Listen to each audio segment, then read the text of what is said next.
Hello students, welcome to my YouTube channel School Corner। 12th class history के लिए first theme है BRICS, beads and bone.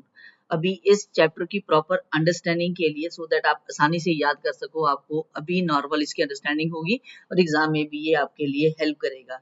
तो आपकी लिए ये एक वीडियो लेके आई हूँ मैं 12th क्लास के लिए हिस्ट्री के लिए। चलिए स्टार्ट करते हैं। Chapter first, bricks, beads and bones.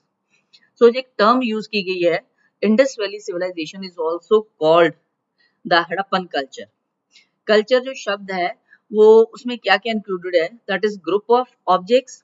अब ऑब्जेक्ट्स को अगर हम और एलेबोरेट करें तो ऑब्जेक्ट्स में क्या क्या आ जाता है, seals, beads, weights, stone blades और बेक्ड ब्रिक्स। सो ये सारी चीजें जो हैं वो ऑब्जेक्ट्स में आ जाती हैं। सो ऑब्जेक्ट को अगर हम देखें तो वो कहाँ किसका पार्ट आता है, कल्चर का।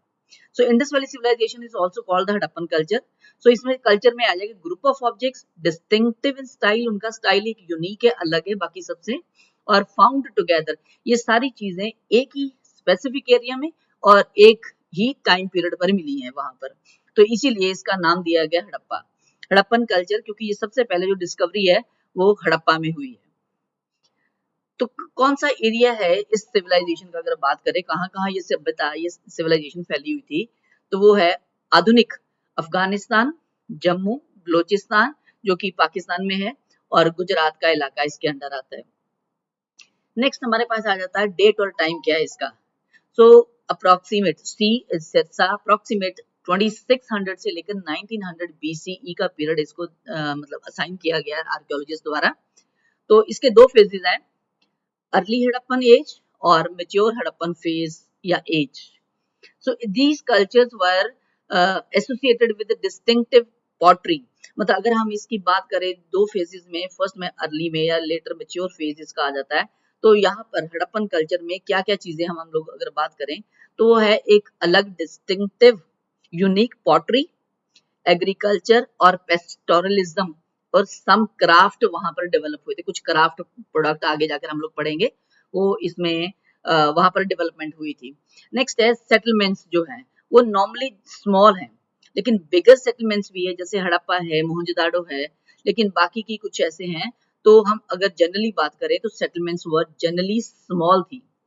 So there were break between early and mature या हड़प्पन, लेटर हड़प्पन फेज भी उसको कह देते हैं, मेच्योर को लेटर भी कह देते हैं। तो उसके कई कारण थे कि अगर वहां पर इन दोनों के बीच में अगर ब्रेक की बात करते हैं तो उसके कई कारण थे। वो कारण एविडेंट होते हैं कि कुछ साइट्स, कुछ जगहों पर बहुत ज्यादा स्केल पर बर्निंग हो गई। इसका मतलब वहां पर जो सामान पड़ा था, जहाँ जो सेटलमेंट्स थी, वो जलकर राख हो गई। तो दूसरा है, इसका मतलब पुराने चीजों का सबूत जो है वो मिट गया। नेक्स्ट है कुछ अबंडेंटमेंट ऑफ सर्टेन सेटलमेंट्स, कुछ इलाके जो है लोग छोड़कर चले गए। अबंडेंटमेंट होता है छोड़कर चले जाना, एक जगह से दूसरी जगह शिफ्ट हो जाना। इन दो कारणों के कारण अर्ली और मैच्योर या लेटर हड़प्पन कल्चरल फेज के बीच में ब्रेक थी, ये दो कारणों के कारण।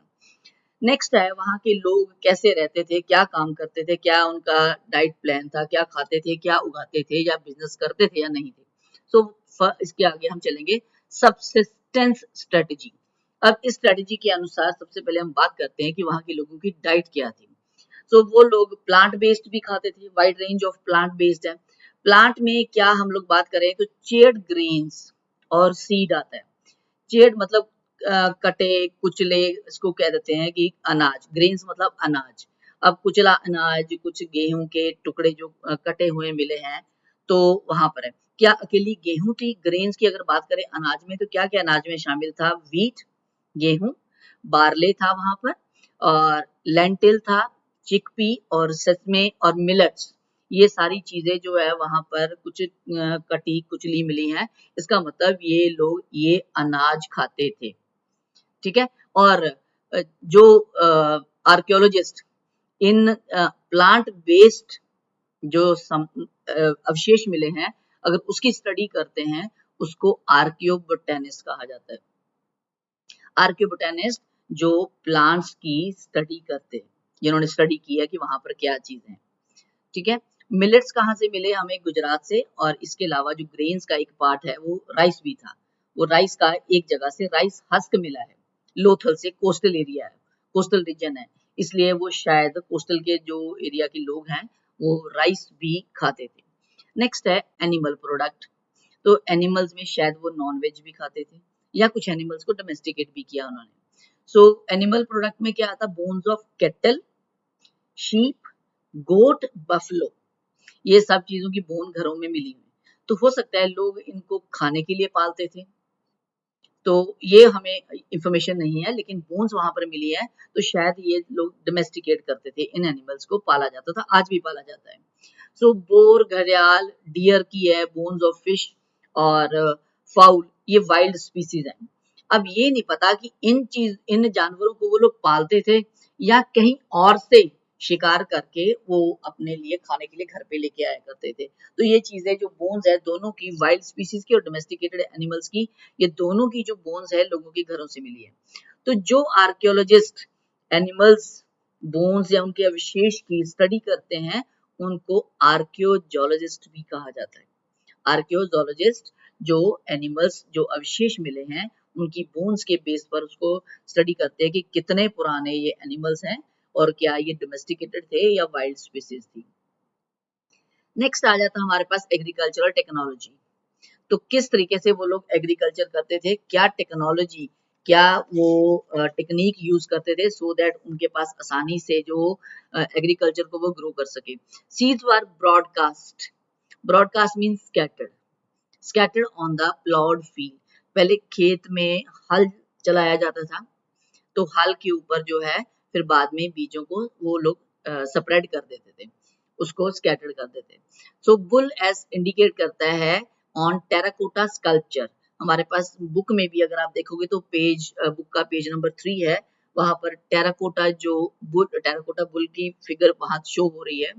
तो इसका मतलब है सील्स पर भी बुल की पिक्चर है, तो ये शो करता है कि शायद ये इस एनिमल्स से वाकिफ थे वो लोग।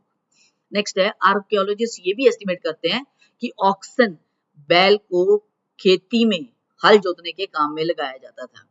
सो टेराकोटा जो है वो मिट्टी का मॉडल है ऑफ प्लाउ, हल का भी एक उनको मॉडल मिला है। कहाँ से मिला है, चोलिस्तान से एंड बनवाली से, ये बनवाली हरियाणा में है। चोलिस्तान का जो इलाका है वो पाकिस्तान में बहावलपुर के पास है इलाका चोलिस्तान का। सो वहां पर टेराकोटा मॉडल मिला है हल का। सो नेक्स्ट है हमारे पास आ जाता है कि हमारे पास एविडेंस मिला है कि एक खेत में हल चला हुआ है। तो खैर जहाँ खुदाई की होगी तो वो खेत में हल चला हुआ वो रह गया, तो वो चीज भी अवेलेबल मिली है आर्कियोलॉजिस्ट को कालीबंगन में, राजस्थान में। So that related with the early Harappan level. तो शायद ये इस इंडस सिविलाइजेशन के अर्ली फेज का टाइम पीरियड वो बता रहा है, वहां पर हल जो है वो चलाया गया। सो फील्ड के 2 सेट्स ऑफ फरो होते थे, जो खेत में आज भी एक बाट जिसके लिए शब्द यूज होता है, बाट बना करके खेत को मतलब दूसरे खेत से अलग कर दिया जाता था। So the field had 2 sets of furrows that cut at right angle to each other. मतलब 2 सेट्स फरो के 2 बना दी गई और बीच में से वो राइट एंगल पर फरोज है एक दूसरे को कट करती थी, जो ये शो करता है कि एक ही टाइम पर 2 अलग अलग फसलें वो लोग उगा सकते थे, 2 फसलें एक ही टाइम पर उगा सकते थे।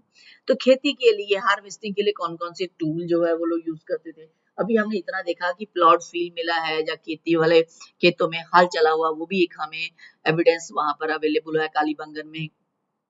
या सीड्स कैसे जो है वो स्प्रेड किए जाते थे, ऑक्सन को यूज किया जाता था खेती में। तो इसके अलावा जब हार्वेस्टिंग होती थी तब कौन कौन से टूल्स है वो यूज किए जाते थे। स्टोन ब्लेड्स थे, मेटल के टूल्स थे, इन दोनों को लकड़ी के हैंडल में वो लोग लगा करके यूज करते होंगे, शायद ऐसा कुछ है। स्टोन ब्लेड्स और मेटल टूल्स दोनों को लकड़ी के हैंडल में सेट करके सो दैट इजिली उनको हैंडल पकड़ा जा सके और यूज किया जा सके। Most Harappan sites are located in semi arid land. Semi arid land होती है जहां पर बारिश एरिड लैंड के कंपैरेटिवली थोड़ी सी ज्यादा होती है। एरिड लैंड होती है जैसे डेजर्ट है, रेत का इलाका है, वहां बारिश बहुत कम होती है। लेकिन सेमी एरिड का जो इलाका है वहां पर डेजर्ट के कंपैरेटिवली थोड़ी सी ज्यादा बारिश होती है वहां पर। तो ज्यादातर हड़प्पन साइट्स जो है वो ऐसी एरिया में सिचुएटेड थी जहाँ थोड़ी नॉर्मल बारिश जैसे कह सकते हो कि डेजर्ट के कंपैरेटिवली ज्यादा बारिश जो है होती है, तो उस इलाके को सेमी एरिड लैंड कहा जाता है। सो किस तरीके से वहां पर खेती में सिंचाई की जाती थी, बहुत सारे हमें ट्रेसेस मिले कैनाल्स के। कहाँ पर मिले? शॉर्टुगई। शॉर्टुगई का इलाका कहाँ पर है? अफगानिस्तान में। ये सारे ऐसे आपके कुछ क्वेश्चन आपको 1 मार्क के लिए भी आ सकते हैं। एमसीक्यूज आते हैं जो बोर्ड में पंजाब स्कूल बोर्ड का आता है, या सीबीएसई का, या आईसीएसई बोर्ड, या कोई और स्टेट रीजनल बोर्ड जो है, कहीं पर भी जो एमसीक्यूज आते हैं, जब 1 मार्क क्वेश्चन आते हैं, तो उसमें भी आ सकता है कि जो कैनाल का जो है हमें ट्रेसेस है या एविडेंस है वो कहाँ से मिला है? शॉर्टुगई से, अफगानिस्तान में। तो वेल्स भी यूज किए जाते थे इरिगेशन के लिए, और वाटर रिजर्वोयर हमें कहाँ से मिला है? ढोलावीरा से, जो कि गुजरात में है। तो ये सात तीनों जो है मेथड है, इन तीनों मेथड से इरिगेशन जो है खेतों में की जाती, सिंचाई की जाती थी। ये दो जो क्वेश्चन है, वाटर रिजर्वोयर वाला, ये भी 1 मार्क के लिए क्वेश्चन हो सकता है, और शॉर्टुगई वाला भी 1 मार्क के लिए क्वेश्चन आपके लिए हो सकता है। अब ये तो थोड़ा बहुत हमने जो सिंपल 1 मार्क के क्वेश्चन किए थे, इस पर कोई बड़ा एज सच क्वेश्चन जो है वो सीबीएसई के पैटर्न के अकॉर्डिंग अभी तक तो नहीं बना। तो नेक्स्ट हमारे पास मेन क्वेश्चन जो बन जाता है, बड़ा क्वेश्चन बन जाता है, जो इस चैप्टर का कह लो कि मेन क्वेश्चन है, that is town planning of Indus valley civilisation, या ये भी कह सकते हो डिस्टिंक्टिव फीचर्स ऑफ मोहनजोदाड़ो। क्योंकि मोहनजोदाड़ो बड़ी सिटी है, हड़प्पा बड़ी सिटी है, तो वहां की जो टाउन प्लानिंग है या कुछ अलग यूनिक फीचर्स क्या रही थी, तो उसको हम लोग अभी आगे करेंगे। दैट जो बड़ा क्वेश्चन हमारे लिए मेन बनता है। So most unique feature of Harappan civilisation was the development of urban centres. सबसे बड़ी बात क्या है कि अर्बन सेंटर्स की डेवलपमेंट हुई है। यूनिक जो मेन फीचर है हड़प्पन सिविलाइजेशन का, अर्बन सेंटर डेवलप थे वहां पर। मोहनजोदाड़ो वेल नोन साइट है। सो फॉलोइंग फीचर्स है, मोहनजोदाड़ो है, हड़प्पा है, कुछ और भी ऐसे कुछ वेल नोन साइट्स हैं। तो उन्हीं के आधार पर हम कह देते हैं कि फॉलोइंग वर द फीचर्स उस समय। तो जो सेटलमेंट है, रहने की जगह, सेटलमेंट मतलब रहने की जगह, इसको दो पार्ट्स में डिवाइड किया गया था। फर्स्ट है सिटाडेल, सेकंड है लो टाउन। सिटाडेल का वैसे जो लिटरल मीनिंग अगर बात करें, उसका मतलब होता है दुर्ग, किला। सो ये किला जो एक जैसे अगर आप आज भी देखते हो, आज भी अगर गांव में देखा जाए तो कई बार कुछ गांव ऐसे होते हैं जहां पर कुछ लैंड जो है वो रेज्ड होती है, मतलब टीला बना होता है, तो लोग वहां पर भी रहते हैं। तो कुछ जो पार्ट होता है गांव का वो थोड़ा नीचे होता है, वो प्लेटफॉर्म से नीचे होता है। तो ऐसा ही वहां पर था। फर्स्ट जो है रेज्ड वाला पार्ट है सिटाडेल है, तो दूसरा है लोअर टाउन। सिटाडेल का एरिया स्मॉलर है बट हायर है, लो टाउन के कंपैरेटिवली हायर है बट स्मॉलर, कम है एरिया, ज्यादा एरिया नहीं है। सो इट वाज वॉल्ड, उसके चारों तरफ जो है वो किलेबंदी की गई है, मतलब दीवार लगाई गई है, सो दैट उसकी प्रोटेक्शन की जा सके और लो टाउन से उसको सेपरेट किया जा सके, इसलिए इसकी वॉल की गई। सो हाउसेज जो है that were constructed on mud bricks platform, जो घर है वो मड ब्रिक के प्लेटफॉर्म पर बनाए गए थे। सो नेक्स्ट अगर लो टाउन की हम दूसरी तरफ बात करते हैं, तो ये काफी बड़ा एरिया है बट नीचे है, लोअर एरिया है। So it was also walled, यहाँ भी किलेबंदी की है, सो दैट बाहर से कुछ और अननोन व्यक्ति जो है सिटी में, इस टाउन में एंटर ना हो सके, इसलिए वॉल की लगाई गई थी, वहां चारों तरफ वॉल की गई थी। तो यहाँ पर भी बहुत सारी बिल्डिंग्स है, बिल्ड ऑन प्लेटफॉर्म पर बनाई गई हैं, सो रेज्ड प्लेटफॉर्म पर बनाई गई हैं यहाँ पर। सो दोनों में अगर हम बात करें तो वर्कर्स हैं वो लार्ज स्केल पर एक जगह से दूसरी जगह मूव करते थे। मोबिलाइज का मतलब एक जगह से दूसरी जगह, इसका मतलब शायद शायद लोअर टाउन से वो लोग अपर टाउन में कहीं काम करने के लिए जाया करते होंगे। ठीक है। नेक्स्ट है द सेटलमेंट वाज फर्स्ट, जो सारी सेटलमेंट है पहले उसकी प्लानिंग होती थी और फिर उसको इम्प्लीमेंट किया गया। पहले प्रॉपर प्लानिंग है। अगर ये नहीं कि हम बात करें ये सभ्यता आज से 5000 साल पुरानी सभ्यता है तो शायद ऐसे ही वहां घर बने होंगे, नहीं, वो इतनी अच्छे तरीके से उसको एक प्लानिंग के अकॉर्डिंग बनाया गया कि आज भी आर्कियोलॉजिस्ट उसको देखकर हैरान होते हैं कि इतनी पुरानी, इतनी ओल्ड सभ्यता होने के बावजूद भी वहाँ जो मॉडर्नाइजेशन के कुछ चिन्ह जो है वो दिखाई देते हैं। सेकंड है, फर्स्ट हमने किया सेटलमेंट पार्ट था, यूनिक फीचर थी। सेकंड है bricks. Other feature of planning है वो ब्रिक्स है। ब्रिक्स वहां दो तरह की थी, एक थी सन ड्राइड, ठीक है, धूप में सुखाएगी, और कुछ मिट्टी में आग में बेक्ड ब्रिक्स हैं। दो तरह की ईंटें वहां पर थी। तो जो ईंटें हैं उनका एक स्टैंडर्डाइज रेशियो होती थी, मतलब एक पैटर्न के अकॉर्डिंग बनाई, ये नहीं कि दिल चाह एक बड़ी ईंट बना दी कि छोटी बना दी, जिसका जैसा दिल किया ऐसा नहीं। ठीक है, उनका एक प्रॉपर रेशियो होता था। वो रेशियो क्या था, हाइट का 4 टाइम है वो लेंथ है और 2 टाइम ब्रेड्थ है। एग्जाम्पल ले लो, हाइट है 3 सेंटीमीटर, अगर एग्जाम्पल लेके चले तो हाइट जो है वो 3 सेंटीमीटर है, तो 3 का 4 टाइम्स लेंथ होगी, 3 इंटू 4 12 सेंटीमीटर। 3 का 2 टाइम्स कितना होगा, 3 इंटू 2 इज 6 सेंटीमीटर उसकी ब्रेड्थ या विड्थ होगी उस ईंट की। ये एक एग्जाम्पल बताई मैंने आप लोगों को। ठीक है, हो सकता है वहां पर 2 की जगह 1 सेंटीमीटर हाइट हो या 2 हो, वो डिपेंड करता है। मतलब उसका जितनी भी रही हो उसका 4 टाइम्स लेंथ है, 2 टाइम्स उसकी विड्थ या ब्रेड्थ है। नेक्स्ट है, थर्ड पॉइंट है हमारे पास आ जाता है, that is laying out drains. Drains मतलब नालियां, नालियों का प्रबंध वहां पर कैसा था। नालियां एक प्लैन्ड ड्रेनेज सिस्टम के अंडर जो है वो बनाई गई थी, प्रॉपर एक नालियों का प्रबंध बहुत अच्छा वहां था। वो क्या, हम उसको बात करते हैं 3 हिस्सों में बात डिवाइड करके, कि वेस्ट वाटर है वो that had to flow into street drains. घरों का जो वेस्ट पानी है वो गली की जो नाली है उसमें पानी चला जाता था। सो ड्रेन जो है वो कवर्ड विद लूज ब्रिक्स और स्टोन्स, उसके ऊपर जो है लूज ब्रिक्स रख दी जाती थी या स्टोन से कवर कर दिया जाता था, और जब कभी जरूरत होती क्लीनिंग के लिए तो उन लूज होने के कारण आसानी से उसको उठाया जा सकता था और उसको साफ करके दोबारा नाली को ढक दिया जाता था। ठीक है, लिखा हुआ drains were covered with loose bricks और stones for cleaning whenever it is required। जब जरूरत होती, लगता कि पानी कहीं ब्लॉकेज हो रही है, तो वहां पर उसको ड्रेन्स को, पत्थर जो उसके ऊपर लूज रखे हुए हैं उनको हटा करके जो उसको प्रॉपर क्लीन करके दोबारा से नालियों को ढक दिया जाता था। और जो घरों का गंदा पानी जो वेस्ट आ रहा है, किचन का है, जो वॉशरूम का है, वो सारा सॉलिड वेस्ट सेटल्ड इनटू सेसपिट। मतलब थोड़ी थोड़ी दूरी पर जो है वो हौदियां बनाई गई थी, सेसपिट, या उसको संप भी बोल सकते हैं आप लोग, या मैन होल भी बोल सकते हो। मतलब हौदी जिसको हम बोल देते हैं, वो रेगुलर इंटरवल्स पर हौदियां बनाई गई थी, और जो घरों का जो सॉलिड वेस्ट है उस हौदियों में बैठ जाता था, और वेस्ट वाटर जो है वो गली की नाली में आगे पानी जो है बह जाता था। तो उस सेस पिट को थोड़ी थोड़ी देर बाद जो है वो क्लीन कर लिया जाता था। सो ये एक आर्कियोलॉजी के लिए एक बहुत हैरानी वाली बात है कि little heaps of waste material जो है, उससे वेस्ट मटेरियल के छोटे छोटे जो ढेर है, हीप मतलब ढेर, छोटे छोटे जो ढेर है जो कि वक्त के साथ वो मिट्टी सैंड में, रेत में तब्दील हो गए, वो बहुत फ्रीक्वेंटली दिखते हैं ड्रेनेज चैनल के साथ पड़े हुए, जो ये शो करता है कि शायद कचरा जो है वहां से रिमूव नहीं किया जाता था जब भी कभी नालियां साफ होती। ठीक है, नालियां साफ करके जो कचरा है नाली के बाहर रख दिया जाता था, और शायद उस कचरे को जल्दी उठाया नहीं जाता होगा। ठीक है, तो वो वक्त के साथ जब सभ्यता के पतन हुआ तो वो जो कचरा था, जब सॉलिड वेस्ट था, वो सैंड में तब्दील हो गया जो नालियों के पास ही पड़ा हुआ था। ठीक है, सो एग्जाम्पल है हमारे पास इस नालियों के बारे में, ये भी आपके लिए 1 मार्क का क्वेश्चन आ सकता है कि लोथल में हाउसेस जो है वो मड ब्रिक्स के बने हुए, और जो ड्रेन्स हैं, जो नाली है वो पक्की ईंटों की बनी हुई। घर कच्ची ईंटों के और नाली पक्की ईंटों की, जो शो करता है वहां की जो प्लानिंग है, वो टेक्नोलॉजी है आज की कंपैरेटिवली बहुत हाई थी।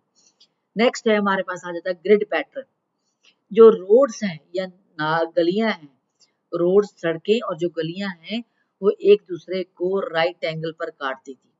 राइट एंगल पर काटने पर वो एक ग्रिड पैटर्न बन जाता है एक दूसरे को काटने से। तो जब हवा चलती तो वो गलियां और जो सड़कें हैं वो अपने आप ही साफ हो जाती थी। नेक्स्ट ही जो इस टाउन प्लानिंग का अगला पॉइंट है वो है डोमेस्टिक आर्किटेक्चर। डोमेस्टिक आर्किटेक्चर में हम बात करते हैं रेजिडेंशियल बिल्डिंग, रहने के घर। घर कैसे थे, घर शायद सिंगल स्टोरी भी थे, डबल स्टोरी भी थे, शायद मल्टी स्टोरी भी थे, कई तरह के घर थे। तो घरों में जो काम है वो आंगन में होता था। ठीक है, centred on courtyard with rooms on all sides. आंगन में काम होता था, आंगन के चारों तरफ जो है वो कमरे होते थे। सो कोर्ट हाउस होल्ड एक्टिविटीज होती थी कोर्टयार्ड में, आंगन में।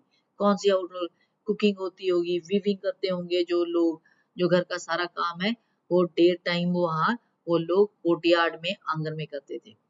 तो वहां पर प्राइवेसी का जो ध्यान है वो रखा गया, इसलिए ग्राउंड लेवल पर किसी भी कमरे में कोई विंडो का अवशेष नहीं मिला है, जो शो करता है कि वो लोग प्राइवेसी के बारे में ज्यादा कंसर्न्ड थे। ठीक है, और जो उनकी मेन एंट्रेंस है वो भी घर का इंटीरियर का कोई डायरेक्ट व्यू नहीं देती थी। इसका मतलब दरवाजे से घर का अंदरूनी हिस्सा दिखाई नहीं देता था। घर का जो एंट्रेंस है वो इस तरीके से बनाया गया था, आगे घुमावदार शायद कमरे की या कुछ या वॉशरूम कुछ ऐसे बनाया गया होगा कि उससे घर घर के दरवाजे से घर का आंगन जो है वो क्लियरली दिखाई नहीं देता था। हर घर में अपना एक बाथरूम वॉशरूम होता था, और वो वॉशरूम जो है नाली के साथ कनेक्ट होता था, गली के नालियों के साथ, स्ट्रीट ड्रेन्स के साथ कनेक्टेड होता था। कुछ हाउसेस में हमें स्टेयर केसेस के रिमेन्स मिले हैं, मतलब सीढ़ियों के अवशेष मिले हैं। सो शायद दूसरी मंजिल तक पहुंचने के लिए, शायद घर की छत पर रूफ तक जाने के लिए। ये हमारे पास अभी नहीं पता कि घर मल्टी स्टोरी कितने होते थे या डबल स्टोरी थे। अगर डबल स्टोरी है तब भी स्टेयर केस चाहिए, तो कुछ रिमेन्स उसके मिले हैं। मैनी हाउसेज हैड वेल, ज्यादातर घरों में, सारे में नहीं, हम यूज कर रहे हैं वर्ड मैनी हाउसेज, ज्यादातर घरों में कुआं होता था हर घर में। और स्कॉलर्स एस्टिमेट करते हैं कि अकेले मोहनजोदाड़ो में ही 700 वेल्स मिले। ये भी आपके लिए 1 मार्क का क्वेश्चन हो सकता है कि 700 वेल्स कहाँ से मिले मोहनजोदाड़ो में। सो अब नेक्स्ट हमारे पास जो अभी हमने जो फीचर्स किए हैं, उसके बाद आ जाता है नेक्स्ट सिटाडेल में और क्या क्या बना हुआ था। सिटाडेल में कुछ एविडेंस है स्ट्रक्चर्स के स्पेशली पब्लिक पर्पस के लिए यूज किए जाते थे। वेयर हाउस, वेयर हाउस का मतलब है ग्रैंडरी, स्टोर हाउस। मैसिव बहुत बड़ी स्ट्रक्चर मिली है, उसका बहुत लोअर पोर्शन मिला है, मतलब जो कुछ अवशेष बचा रह गया, बाकी तो वक्त के साथ जो है वो खत्म हो गया, पेरिश हो गया, कुछ हिस्सा मिला है जो शो करता है कि शायद ये जो स्ट्रक्चर है एक गोदाम रहा होगा। ठीक है, गोदाम रहा होगा। अपर पोर्शन या तो वुड का बना होगा, या अगर सीमेंट या किसी ब्रिक्स का भी बना होगा, तो शायद वो वक्त के साथ जो है वो मिट गया। दूसरा हमारे पास आ जाता है ग्रेट बाथ। अब ग्रेट बाथ के लिए एक बार कई बार क्वेश्चन है, जैसे सीबीएसई पैटर्न के अकॉर्डिंग 3 मार्क्स के लिए भी आ सकता है। ग्रेट बाथ का क्वेश्चन जो है वो ग्रेट बाथ क्या है, कहाँ से मिला हमें, मोहनजोदाड़ो से। A large rectangular water tank है in the courtyard surrounded by corridor on all sides. मतलब एक बहुत बड़ी बिल्डिंग है, उस बिल्डिंग के अंदर जो है एक वाटर टैंक मिला हमें, वो एक तालाब जिसको हम कह सकते हैं, उस तालाब के चारों तरफ जो है वो कमरे बने हुए हैं। तो उस तालाब में उतरने के लिए दोनों तरफ सीढ़ियां बनी हैं, उस तालाब के उत्तर और दक्षिण की तरफ दोनों तरफ सीढ़ियां बनी हुई, ताकि लोग तालाब में नीचे उतरकर स्नान कर सके। So setting bricks on edge using water of gypsum, तो उस तालाब का पानी जो है वो लीक ना हो, उसके लिए वाटर ऑफ जिप्सम यूज किया गया। आज हम प्लास्टर यूज करते हैं सो दैट लीकेज को रोका जा सके, तो वहां पर उस समय शायद ये मटेरियल यूज किया जाता था ईंटों को बाइंड करने के लिए, जोड़ने के लिए। सो उसके 3 साइड्स पर, उस वाटर टैंक के 3 साइड्स पर कमरे हैं, शायद चेंजिंग रूम है, लोग स्नान करने के बाद कपड़े चेंज करने के लिए वहां पर चले जाया करते होंगे। तो एक साइड पर एक बहुत बड़ा कुआं बना हुआ है। सो उस कुएं से इस वाटर टैंक में पानी भरा जाता होगा, और जब पानी गंदा हो जाता होगा तो वहां पर उस पानी को वाटर टैंक से ड्रेन करने की प्रोविजन भी वहां पर थी, मतलब नाली के साथ कनेक्टेड था वाटर टैंक। उस वाटर टैंक को खाली कर दिया जाता था जब पानी गंदा हो जाता था। तो स्कॉलर ये सुजेस्ट करते हैं कि शायद किसी खास मौके पर यहाँ पर लोग स्नान करने के लिए आते होंगे, क्योंकि हर घर में हमने देखा है कुएं भी थे, वॉशरूम भी है। तो यहाँ पर अगर लोग स्नान करने के लिए आते होंगे, इसका मतलब है कुछ खास ओकेजन, या तो कोई नेशनल फेस्टिवल, कोई रिलीजियस फेस्टिवल, या राजा को कोई बर्थडे, ऐसा कुछ फेस्टिवल होता होगा, तो लोग यहाँ पर जो है स्नान करने के लिए आते होंगे। यहाँ तक हमारा एक क्वेश्चन जो है वो खत्म हो जाता है, town planning of Indus valley civilisation. अब इसके बाद नेक्स्ट क्वेश्चन जो स्टूडेंट्स बनता है वो है ट्रैकिंग सोशल डिफरेंस। अब इंडस वैली में कहीं भी हमारे पास सोशल डिफरेंस का कोई रेफरेंस कहीं नहीं मिलता है, तो लेकिन फिर भी आर्कियोलॉजिस्ट ने ये एक थ्योरी निकाली है कि वहां पर सोशल डिफरेंस था। उस थ्योरी किस बेस पर निकाली है? वो है बुरियल और आर्टिफैक्ट्स। बुरियल से मतलब अगर हम ये कहें कि किसी की कब्र से हम ये कैसे अंदाजा लगा सकते हैं कि कोई अमीर है, गरीब है, या सोसाइटी में कुछ डिफरेंस था, ठीक है। लेकिन यहाँ पर जो डिफरेंस है, सोशल डिफरेंस है, वो आर्कियोलॉजिस्ट ने बुरियल को ही बेस बना करके उसको डिफरेंस को फाइंड आउट किया है। वो कैसे किया है कि उन लोगों ने स्टडी किया है बुरियल्स को, ग्रेव्स को, कब्रों को, उनको स्टडी किया प्रॉपर कैसी थी वो लोग। और जो है massive pyramid of Egypt, Egypt में भी हम लोग ये देखते हैं, जानते हैं कि बहुत बड़ी बड़ी वहां पर जो कब्रें थी वो जो पिरामिड्स है इजिप्ट में बने हुए, और वो क्या थी, एक शाही कब्रें। पिरामिड्स क्या थी? शाही, रॉयल बुरियल।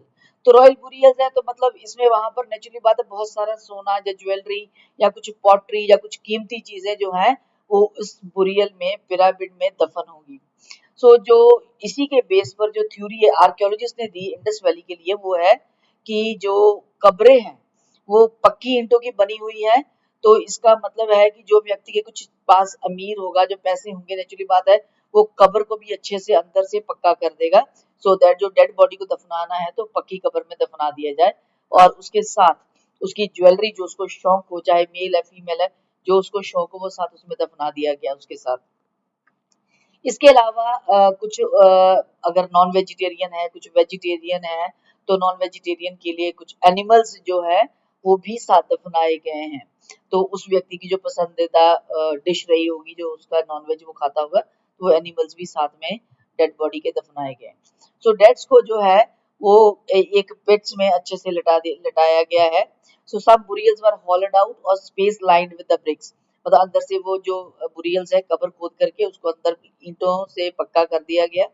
और ज्वेलरी भी कुछ मिली है मेन और वुमेन्स की कब्रों के साथ। ऑर्नामेंट्स क्या मिले हैं, जो ज्वेलरी हम बात करते हैं मिली है, वो क्या है? 3 शेल रिंग्स मिली हैं। इसके अलावा जेस्पर पत्थर जो स्टोन है उसके बीज मिले हैं। और माइक्रो बीज जो है हंड्रेड्स की संख्या में, हजारों सौ की संख्या में मिले हैं, एक आदमी के स्कल के पास मिले हैं। छोटे छोटे कई बीज मिले, हंड्रेड्स ऑफ क्वांटिटी, सैकड़ों की क्वांटिटी में ये मिले हैं। इसके अलावा एक और भी यहाँ पर बात आती है बुरियल्स में कि कॉपर मिरर भी डेड के साथ जो है वो लोगों ने बरी किया हुआ है और वो भी खुदाई में मिला है। तो ये बुरियल्स के बेस पर ये अंदाजा लगाया गया आर्कियोलॉजिस्ट द्वारा कि वो लोगों की, कुछ जो अमीर लोगों की कब्रें हैं वो अंदर से पक्की ईंटों की बनी होंगी, और वहां पर जो है कुछ ज्वेलरी है वो साथ में कीमती जो है, जैसे शेल रिंग्स है या जेस्पर बीड्स है, ये कुछ अमीर लोग, या कॉपर मिरर है, ये अमीर लोगों ने ही वहां अपनी कब्रों के जो डेड बॉडीज हैं उनकी कब्रों में ये चीजें दफनाई गई। इसके अलावा अगला आता है आर्टिफैक्ट्स के बेस पर। आर्टिफैक्ट्स के बेस पर कैसे कि जो चीजें यूटिलिटेरियन है, जो डेली यूज की चीजें जो हर व्यक्ति यूज करता है, यूटिलिटेरियन जो हर व्यक्ति उपयोगिता योग्यता की चीज है उसको यूज करता है। और कुछ लग्जरी चीजें जो सिर्फ कुछ अमीर लोग या कुछ लिमिटेड लोग ही इस्तेमाल करते होंगे। इसका मतलब जो हर व्यक्ति हर चीज यूज करता है वो उसका जो सोसाइटी में स्टेटस है वो थोड़ा सा लो होगा, और जो लग्जरी चीजें यूज करता है नेचुरली बात है कि वो अमीर होगा। आज भी यही चीजें देखने को मिलती हैं कि अगर डेली हर चीज की चीज है यूज करने वाली, कॉमनली यूज चीज है, तो उसको हम सब लोग यूज करते हैं, इसका मतलब वो एक नॉर्मल आदमी की रेंज में आती हैं, तो वो अमीर की कैटेगरी में नहीं आता। और जो लग्जरी चीजें होती हैं, कॉस्टली चीजें हैं, या जो अब लोकली अवेलेबल नहीं होती, बाहर से उसको बाय किया जाता है, तो उसके बेस पर हम कह जाते हैं कि ये व्यक्ति मेरे जिसके पास ऐसी कीमती चीजें अवेलेबल हैं। यूटिलिटेरियन जो उपयोगिता की चीजें हैं वो है objects of daily use, stone, clay, querns, pottery, needles और स्क्रबर। ये चीजें हम सब लोग आम तौर पर जो आम व्यक्ति जो है वो यूज करता है। ठीक है जी। स्क्रबर जो है वो बॉडी स्क्रबर है। इसके अलावा हमारे पास आता है कि ये सारी चीजें हैं वो थ्रू आउट सारे सेटलमेंट्स में मिली है, सारी जगह पे ये सारी चीजें अवेलेबल है। सो आर्कियोलॉजिस्ट ने अज्यूम किया है कि जो वो चीजें लग्जरी रहेंगी जो जा तो वो रेयर है, मतलब बहुत कम मिलती हैं, या कॉस्टली है, और जहाँ उनके बनाने की जो प्रोसेस है वो काफी कॉम्प्लिकेटेड है, या उस मटेरियल से बनी है जो मटेरियल लोकली अवेलेबल नहीं, बाहर से पहले रॉ मटेरियल इंपोर्ट किया जाता, फिर उसको कॉम्प्लिकेटेड प्रोसेस द्वारा टेक्निक अप्लाई करके बनाया जाता है, तो इसका मतलब वो चीज जो है वो महंगी रहेगी। एग्जाम्पल्स कॉम्प्लिकेटेड टेक्नोलॉजी में क्या है, सिलिका प्लस कलर और गम को जो मिला करके एक प्रोडक्ट जो है वो तैयार किया जाता है, दैट इज 5N। सो ये समझा जाता है कि ये इसको बनाने की प्रोसेस थोड़ी कॉस्टली है, कॉम्प्लिकेटेड है, इसलिए ये जो चीज है वो लग्जरी में काउंट होती है। तो ये सिचुएशन उस समय और भी कॉम्प्लिकेटेड बन जाती है जब हम लोग ये फाइंड करते हैं कि आर्टिकल्स डेली यूज के, जैसे स्पिंडल वर्ल है, वो है तो स्पिंडल वर्क वर्ल यूटिलिटेरियन में आना चाहिए, लेकिन जो स्पिंडल वर्ब है वो बना किस चीज से, वो रेयर रेयर मटेरियल से, लाइक 5N।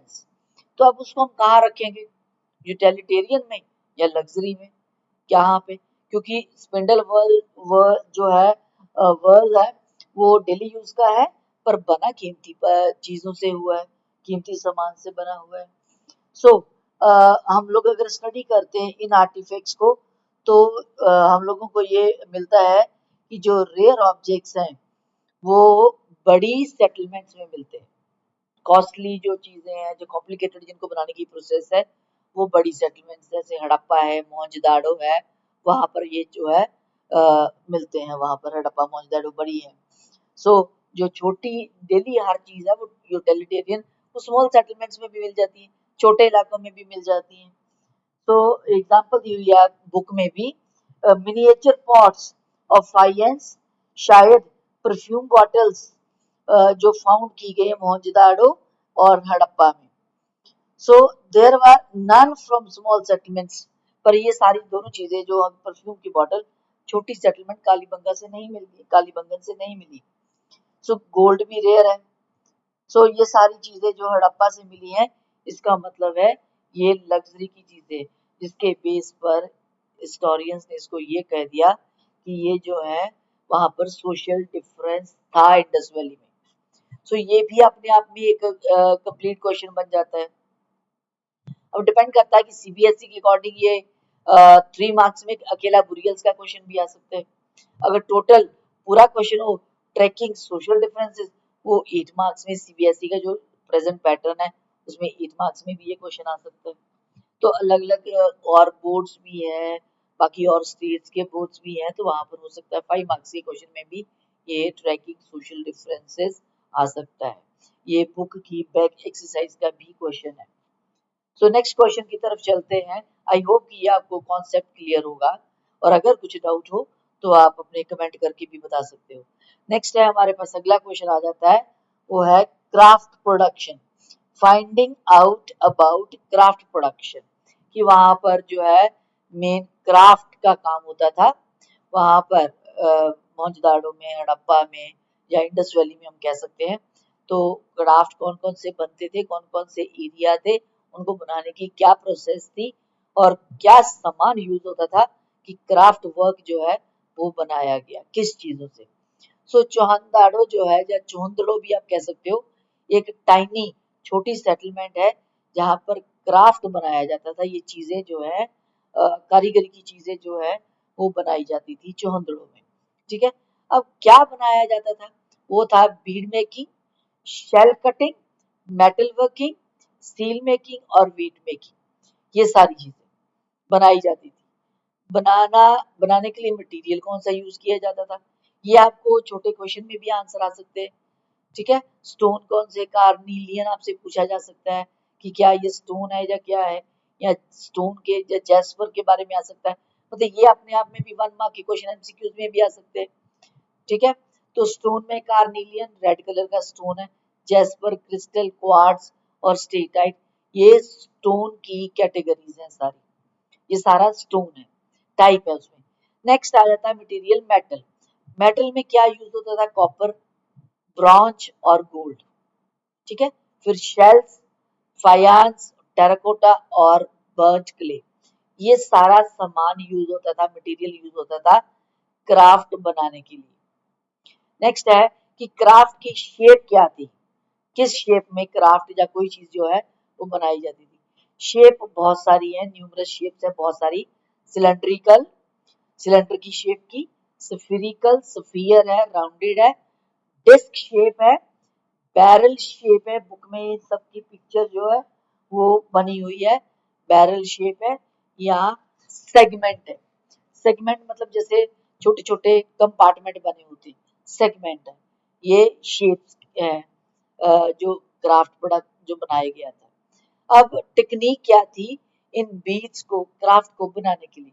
तो मटेरियल के अकॉर्डिंग हर चीज के लिए अलग डिफरेंट मेथड यूज किया जाता था। हर क्राफ्ट के लिए वो मटेरियल पे डिपेंड करता था। कैसे, कुछ बीड्स जो है वो स्टेटाइट पाउडर से बनते थे।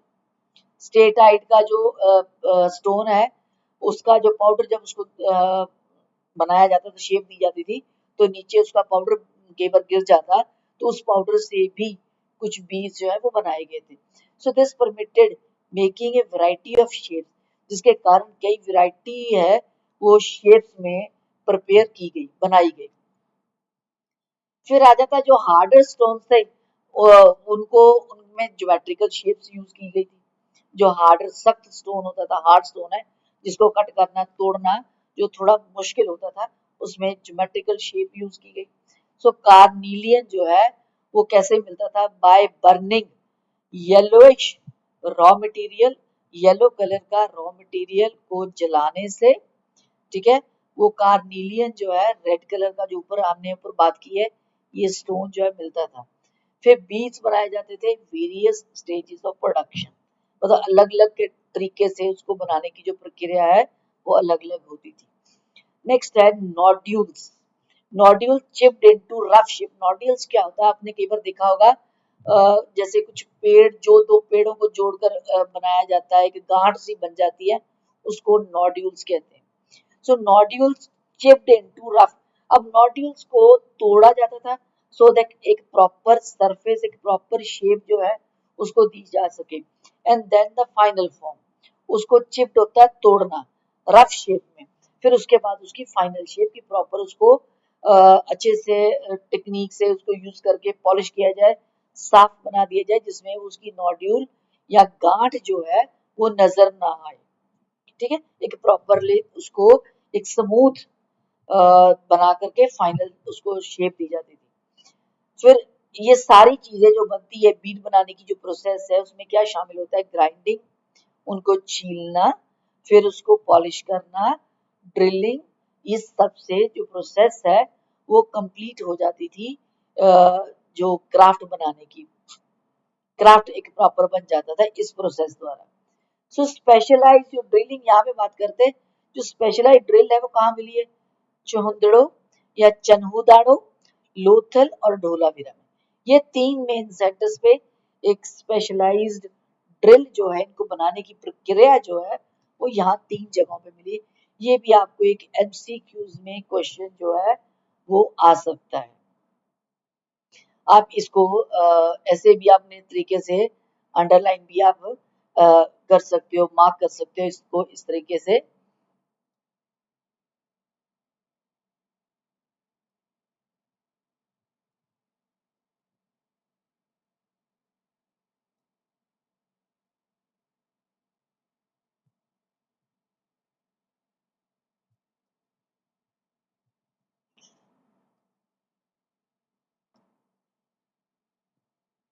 इसको अंडरलाइन कर सकते हो, ये चनुदाड़ो, लोथल और ढोलावीरा। ठीक है,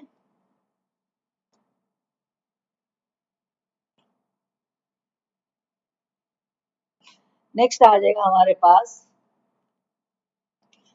उसके बाद स्पेशलाइज्ड सेंटर। कौन कौन से सेंटर से क्या क्या सामान जो है वो मिल जाता था। नागेश्वर और बालाकोट में कोस्टल एरिया है, तो वहां पर शेल मिल जाता था बड़ी आसानी से, तो शेल के ऑब्जेक्ट्स बनाए जाते थे। शेल के ऑब्जेक्ट्स क्या है, बैंगल्स हैं, लेडल्स हैं या इनले है। ठीक है, ये सारे जो है सामान इनसे मिल जाता था हमें। जो ये कोस्टल रीजन्स है, नागेश्वर और बालाकोट। आप इनको भी कुछ ऐसे अंडरलाइन अपने तरीके से कर सकते हो कि कैसे इसको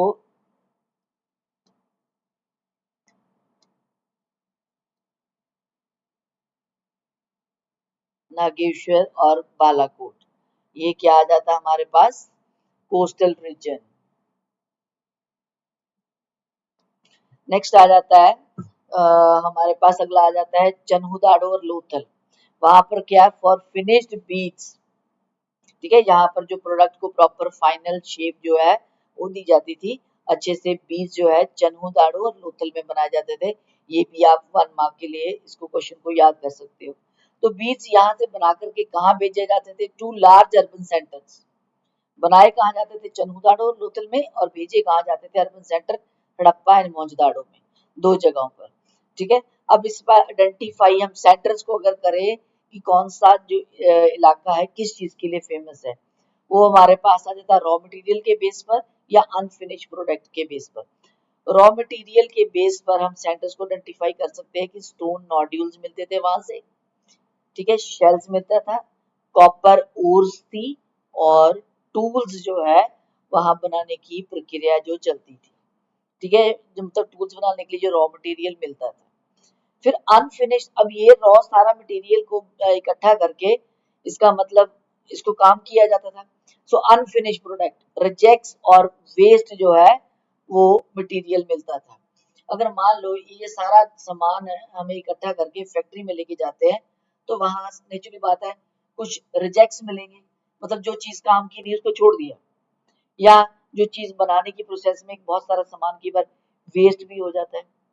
तो अब शायद इंडस वैली में आज की तरह फैक्ट्री नहीं होती होगी कंस्ट्रक्टेड, प्रॉपर वो एक रूम जैसा बड़ा हॉल बना हो या कुछ मशीनरी, ऐसा नहीं होगा, ओपन स्पेस रहा होगा, या टाइम के साथ जो बिल्डिंग है वो शायद पैरिश होगी, खत्म होगी, ठीक है। लेकिन कहीं वहां जगह पर हमें रिजेक्ट्स मिले हैं, मतलब जो सामान जो नहीं चाहिए था, किसी काम में नहीं आया, वो पड़ा हुआ था, और वेस्ट मटेरियल, जो ये शो करता था कि यहाँ पर जो प्रोजेक्ट्स है, जो ऑब्जेक्ट्स हैं वो बनाए जाते थे, से अनफिनिश ऑब्जेक्ट्स पड़े हुए, इसका मतलब ये क्या है, फैक्ट्री साइट है एक तरह की, ठीक है। सो लार्जर वेस्ट पीसेस जो है that were used to make the smaller objects, कई बार जो वेस्ट मटेरियल लार्ज क्वांटिटी में बड़े पीस पड़े होते, उससे कई बार छोटे ऑब्जेक्ट्स भी बन जाते थे। नेक्स्ट है, ये एक अपने आप में हमारे पास क्वेश्चन जो है वो 8 मार्क्स का कंप्लीट हो जाता है, ठीक है, 8 मार्क्स का क्राफ्ट प्रोडक्शन का जो है क्वेश्चन कंप्लीट हो जाता है, अपने आप में बड़ा। चनहुदाड़ो सेंटर टाइम नहीं आ जाता, फिर क्राफ्ट वर्क्स कौन सा है, मटेरियल कौन सा यूज किया गया, या शेप क्या थी उनकी, कौन कौन सी शेप है, या टेक्निक क्या थी बीज बनाने की, ठीक है, ये उसके बाद स्पेशलाइज सेंटर आ जाते हैं, कौन कौन से सेंटर थे। फिर उसके बाद आइडेंटिफाई, हम सेंटर को किस बेस पर आइडेंटिफाई कर सकते हैं, रॉ मटेरियल या अनफिनिश ऑब्जेक्ट्स के बेसिस पर। इस तरीके से अपने आप में एक ये टॉपिक जो है वो कंप्लीट हो जाता है। नेक्स्ट टॉपिक हम लोग स्टार्ट करते हैं, वो है स्ट्रेटजीज फॉर प्रोक्यूरिंग मटेरियल, मतलब कौन कौन सी स्ट्रेटजीज अपनाई गई थी ताकि जो मटेरियल है बीड बनाने के लिए या कोई काम करने के लिए, कुछ भी क्राफ्ट कर बनाने के लिए मटेरियल कहाँ से मंगाया जाता था, कुछ मटेरियल लोकली अवेलेबल होता था या कुछ बाहर से भी मंगवाया जाता था, ठीक है जी। अब ये टॉपिक हम करते हैं, वैरायटी ऑफ मटेरियल यूज किया जाता था क्राफ्ट प्रोडक्शन के लिए। कुछ मटेरियल लोकली अवेलेबल होता था इंडस वैली में ही वहीं पर, और कुछ को आउटसाइड द अलुवियल प्लेन, मतलब जो जहां पर वो लोग रहते थे वो अलुवियल प्लेन है, उपजाऊ इलाका है, उस उपजाऊ इलाके से बाहर से मंगवाया जाता था। So terracotta toy model of bullock cart show करता है कि ये कि वहां पर मीन्स ऑफ लैंड ट्रांसपोर्ट था, ट्रांसपोर्ट का साधन क्या था वहां पर, बुलक कार्ट, इसका मतलब जमीनी लैंड पर चलता था। वहां पर रिवराइन रूट का भी हमें कुछ विशेष जो है रेफरेंस मिलता है कि रिवराइन रूट्स अलोंग इंडस और and it's tributaries were probably used, ठीक है, वो भी जो है वो यूज किया जाता था, मतलब लैंड एंड वाटर दोनों ही मीन्स ऑफ जो है ट्रांसपोर्ट यूज किए जाते थे। अ मटेरियल फ्रॉम सब कॉन्टिनेंट एंड बियॉन्ड, सब कॉन्टिनेंट मीन इंडिया, ठीक है। कॉन्टिनेंट क्या है? एशिया। एशिया का एक पार्ट है इंडिया, दैट इज सब पार्ट, एक कंट्री है उसकी पार्ट है, इसलिए सब कॉन्टिनेंट जो वर्ड है वो इंडिया के लिए यूज किया जाता है। जहाँ कहीं भी सब कॉन्टिनेंट हो तो इसका मतलब आप समझो कि इंडिया के लिए यूज किया गया। सो मटीरियल फ्रॉम सब कॉन्टिनेंट एंड बियॉन्ड, मतलब जहां से भी लिया गया, जहां से इंडस वैली या बाहर से भी मंगवाया जाए। उसके क्या तरीके थे? फर्स्ट एस्टैब्लिश सेटलमेंट्स, वहां सेटलमेंट एस्टैब्लिश करनी, मतलब वहां जाकर कुछ देर के लिए रहना और ये सर्वे करना करना कि क्या चीज कैसी मिलती है, कौन सी चीज कहाँ से सस्ती और अच्छी क्वालिटी की मिलती है। आज भी हम लोग ऐसा करते हैं, अगर कहीं कोई चीज मार्केट लेने जाना है तो 4 दुकानों पर हम उसको सर्वे करते हैं, या हम वहां से लोगों से पूछते हैं कि कौन सी अच्छी चीज कहाँ से मिल सकती है। तो ऐसा ही वहां पर भी होता होगा। वहां पर एस्टेब्लिश की सेटलमेंट्स नागेश्वर और बालाकोट, ये 2 जगह पे जहां पर शेल अवेलेबल था वहां पर। क्यों थी? क्योंकि ये दोनों ही कोस्टल एरिया है, ठीक है, समुद्री इलाके के पास है, ये दोनों समंदर के पास है। सो अगला है, नेक्स्ट हमारे पास है एरिया दैट इज शॉर्टुगई, जो कि अफगानिस्तान में। वहां से क्या मिलता था? लेपिस लाजूली। ये क्या है? एक ब्लू कलर का स्टोन है जिसकी की वैल्यू बहुत ज्यादा है, कीमती नीला पत्थर, लेपिस लाजूली। कहाँ से मिलता है हमें? शॉर्ट टू गई अफगानिस्तान से। ये आपका एमसीक्यूज भी हो सकता है इसमें से। सो लोथल क्या है? कार्नीलियन, रेड कलर के स्टोन का स्रोत, लोथल से हमें ये स्टोन जो है वो मिलता था वहां पर। और साउथ राजस्थान और नॉर्थ गुजरात, वहां से क्या मिलता था? स्टेटाइट स्टोन है, ये भी सॉफ्ट है बट है स्टोन। नेक्स्ट है राजस्थान से क्या मिलता था? Metal, copper. इसको आगे हम करेंगे कि कहां से क्या मिलता है। ये एक एक पार्ट हो गया एस्टैब्लिश सेटलमेंट। नेक्स्ट है सेंडिंग एक्सपेडिशन, इसी का ही दूसरा पार्ट है सेंडिंग एक्सपेडिशन। वैसे एक्सपेडिशन का मतलब होता है मुहिम भेजना, लेकिन यहाँ पर मुहिम नहीं है, हमें स्ट्रेटजी अपनाई गई है सो दैट रॉ मटेरियल जो है वो हासिल किया जा सके। शायद कुछ लोग मिलकर चले जाते होंगे, जिसके लिए एक्सपेडिशन शब्द जो है वो यूज किया गया है। So these expeditions establish communication with the local communities. Local लोगों के साथ कम्युनिकेट करना कि कौन सा सामान कहाँ से सही रेट पर मिल सकता है, बल्क में मिल सकता है, तो और शायद चीप पड़ता होगा ऐसा कुछ। तो इस तरीके से है। खेतरी रीजन ऑफ राजस्थान, ठीक है, वहां से कॉपर मेटल है, अभी हमने किया राजस्थान से मेटल मिलती है, तो राजस्थान में कौन सा एरिया है? खेतरी रीजन, खेतरी एरिया, वहां से मेटल कौन सी मिलती है? कॉपर। साउथ इंडिया से क्या मिलता है? गोल्ड, आज भी कर्नाटका में जो गोल्ड माइंस हैं। सो खेतरी एरिया जो है ऑल्सो कॉल्ड, खेतरी एरिया का दूसरा नाम भी है ज्ञानेश्वर जोधपुर कल्चर। कई बार इस ज्ञानेश्वर जोधपुर कल्चर पर भी जो है वो क्वेश्चन आ जाता है आपके लिए कि क्या है ये वाला ज्ञानेश्वर जोधपुर कल्चर, किसको कहा जाता है। सो ज्ञानेश्वर जोधपुर कल्चर है ये, इस पर भी क्वेश्चन आ जाता है आपके लिए।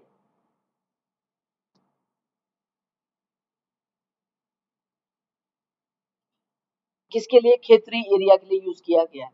तो अगर इस बेस पर क्वेश्चन आए तो आपने इसी का आंसर ये वाला लिखना है। So distinctive non Harappan pottery and wealth of copper, यहाँ पे कॉपर बहुत ज्यादा संख्या में मिला है, अवेलेबल था। और हड़प्पा जो है डिस्टिंक्टिव नॉन हड़प्पन पॉटरी जो है इस मेटल से बनाई गई है। So it is possible that inhabitants of this region supplied copper to Harappa, ये लोग जो हड़प्पा के लोगों को कॉपर सप्लाई करते थे, ठीक है। और पॉटरी बनती थी जो कि ये हड़प्पा का पार्ट नहीं है, ये हड़प्पा सिविलाइजेशन का पार्ट नहीं है। ज्ञानेश्वर जोधपुर कहाँ पड़ता है? ये राजस्थान में, ठीक है। सो हड़प्पा के लोगों को ये लोग कॉपर सप्लाई करते थे, और हड़प्पा के लोग शायद वहां से कुछ पॉटरी यहाँ बेचते थे और यहाँ से खरीदते थे रॉ मटेरियल, ठीक है। नेक्स्ट है occasional finds of Harappan artefacts like steatite और micro beads indicated such context. Harappa से भी ये लोग सामान, हड़प्पा को कॉपर सप्लाई करके वहां से भी कुछ आर्टिफैक्ट्स ये अपने लिए मंगवाते होंगे, like steatite, micro beads, micro मतलब छोटे बीट्स जो है, जो इंडिकेट करते हैं कि राजस्थान और हड़प्पा के बीच में एक तरह का ट्रेड कॉन्टेक्ट स्टैब्लिश था। नेक्स्ट आ जाता है हमारे पास कॉन्टेक्ट विद डिस्टेंट लैंड्स, इसी का ही सेकंड पार्ट आ गया। फर्स्ट हमने यह किया मटेरियल फ्रॉम सब कॉन्टिनेंट एंड बियॉन्ड, फिर सेकंड पार्ट आ गया इसका हमने कॉन्टेक्ट विद डिस्टेंट लैंड्स, दूर इंडिया से बाहर के एरिया में। Copper was probably brought from Oman, ठीक है जी। कॉपर जो है वहां से ओमान से मंगवाया जाता। ओमान का इलाका जो है वो अरेबियन अरब कंट्री में पड़ता है, ठीक है। ओमानी कॉपर और हड़प्पन आर्टिफैक्ट्स, तो हड़प्पन कॉपर दोनों में ही निकल मिला है। ओमानी कॉपर और हड़प्पन कॉपर में दोनों में निकल कुछ उसके निकल का कुछ पार्ट जो है इनमें मिला है, जो सजेस्ट करता है कि दोनों ने ही एक ही जगह से कॉपर खरीदा है। दोनों के कॉपर का ओरिजिन सेम है, कॉमन है, एक ही जगह है। सो ए डिस्टिंक्टिव टाइप ऑफ वेसल, जैसे बुक में भी पिक्चर बनी हुई है आपके पास ब्लैक कलर की, एक अलग डिस्टिंक्टिव टाइप ऑफ वेसल है। लार्ज हड़प्पन जो जार है coated with thick layer of black ले, मतलब एक जार जिसके ऊपर एक मोटी ब्लैक कलर की लेयर जो है वो ऊपर बनाई गई है, परत चढ़ाई गई है। दैट वो जार कहाँ से मिला है? ओमानी साइड से है। हड़प्पा का मिला कहाँ से? ओमानी साइड से, अरेबियन पेनिनसुला से, ठीक है। सो इसका मतलब है कि हड़प्पा और अरेबियन पेनिनसुला के लोग के बीच में भी एक ट्रेड कॉन्टेक्ट ट्रेड होता था, सामान इधर से उधर इंपोर्ट एक्सपोर्ट होता था। सो मेसोपोटामियन टेक्स्ट में भी ये रेफरेंस मिलता है कि copper coming from reason called मगन, जो कॉपर है वो मगन नामक एरिया से मंगाया गया था। मगन का जो नाम है शायद it's a name for Oman, शायद ये ओमान के लिए ही यूज किया जाता था मगन। कॉपर मेसोपोटामिया के जो किताबें टेक्स्ट है वहां से इसका रेफरेंस मिलता है। Copper found at Mesopotamian site also contain traces of nickel. So जो कॉपर मेसोपोटामियन साइट से मिला है उसमें भी निकल अवेलेबल था, कॉपर में मिलता है, ठीक है जी। नेक्स्ट है हमारे पास आ जाता है Harappan seals. Harappan seal, weight, dice, beads ये सजेस्ट करती हैं कि long distance trade context establish था। मतलब हड़प्पा की सील्स, कुछ वेट्स या डाइस जो है या बीट्स जो है वो शायद ओमान में मिलते होंगे या मगन में कहीं मिले हैं। तो इसका मतलब हड़प्पा और इनके बीच में जो है एक long distance trade contact establish था। सो मेसोपोटामियन टेक्स्ट में ये भी रेफरेंस मिलता है दिलमुन का, मगन का और मेलुआ, ठीक है। मेलुआ मतलब it is a land of seafarer, ये इसका नाम दिया गया। ये सबका रेफरेंस हमें कहाँ से मिलता है? Mesopotamian text.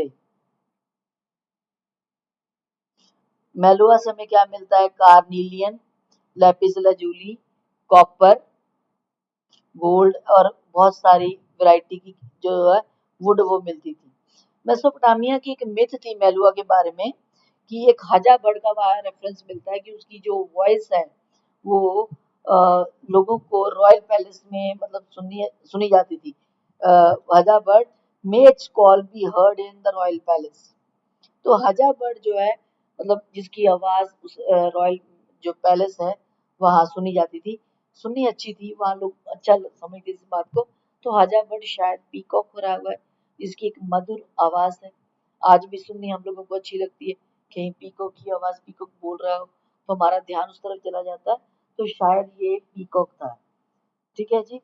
सो नेक्स्ट हमारे पास आ जाता है कि the pictures of boats, ships और स्टील पर ये सारी चीजें मिली हैं हमें।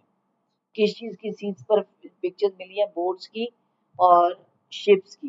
तो आप इस पॉइंट्स को सील्स वाले क्वेश्चन में भी ऐड कर सकते हो। ये वाला एक पॉइंट जो है सील्स वाला जो सबसे पहले हमने स्टार्ट किया था वो जो चैप्टर के आगे हमने आगे भी करेंगे सील्स वाले में, और शुरू में भी है ये वाला, तो सील्स का ये वाला पॉइंट आप उसमें भी ऐड कर सकते हो। ठीक है जी। नेक्स्ट है हमारे पास, आप अगर आप देखते हो तो आपकी बुक में भी जो है सील्स मिली हुई हैं, वहां पर ये पिक्चर्स हैं, मतलब एक जो लॉन्ग सील दी हुई है, सील डिपिक्टिंग है बोट, एक डाइस टाइप जो कह सकते हो रेक्टेंगुलर जो शेप है, उसमें जो सील है बोट का वहां पर चिन्ह बना हुआ है। ठीक है। अब नेक्स्ट हमारे पास ये भी अपने आप में एक टॉपिक यहाँ तक कंप्लीट हो जाता है। ठीक है। नेक्स्ट हमारे पास टॉपिक आ जाता है सील्स, स्क्रिप्ट और वेट्स। इनके ऊपर भी देखा गया कि कई बार 3 मार्क्स का क्वेश्चन, जो शॉर्ट क्वेश्चन जो है जिस जिस भी बोर्ड में आते होंगे, तो शॉर्ट क्वेश्चन भी बन सकते हैं इसके ऊपर। जैसे सील के ऊपर है, सील्स एंड सीलिंग्स यूज कर किस पे की जाती थी, to show long distance communication. कैसे? जैसे सील, मान लो एक सामान पैक करके हमने बेच दिया एक सैक में, जब बोरी में, उसके ऊपर प्रॉपर बंद करके उसका मुंह, उसके ऊपर सील लगा दी जाती थी।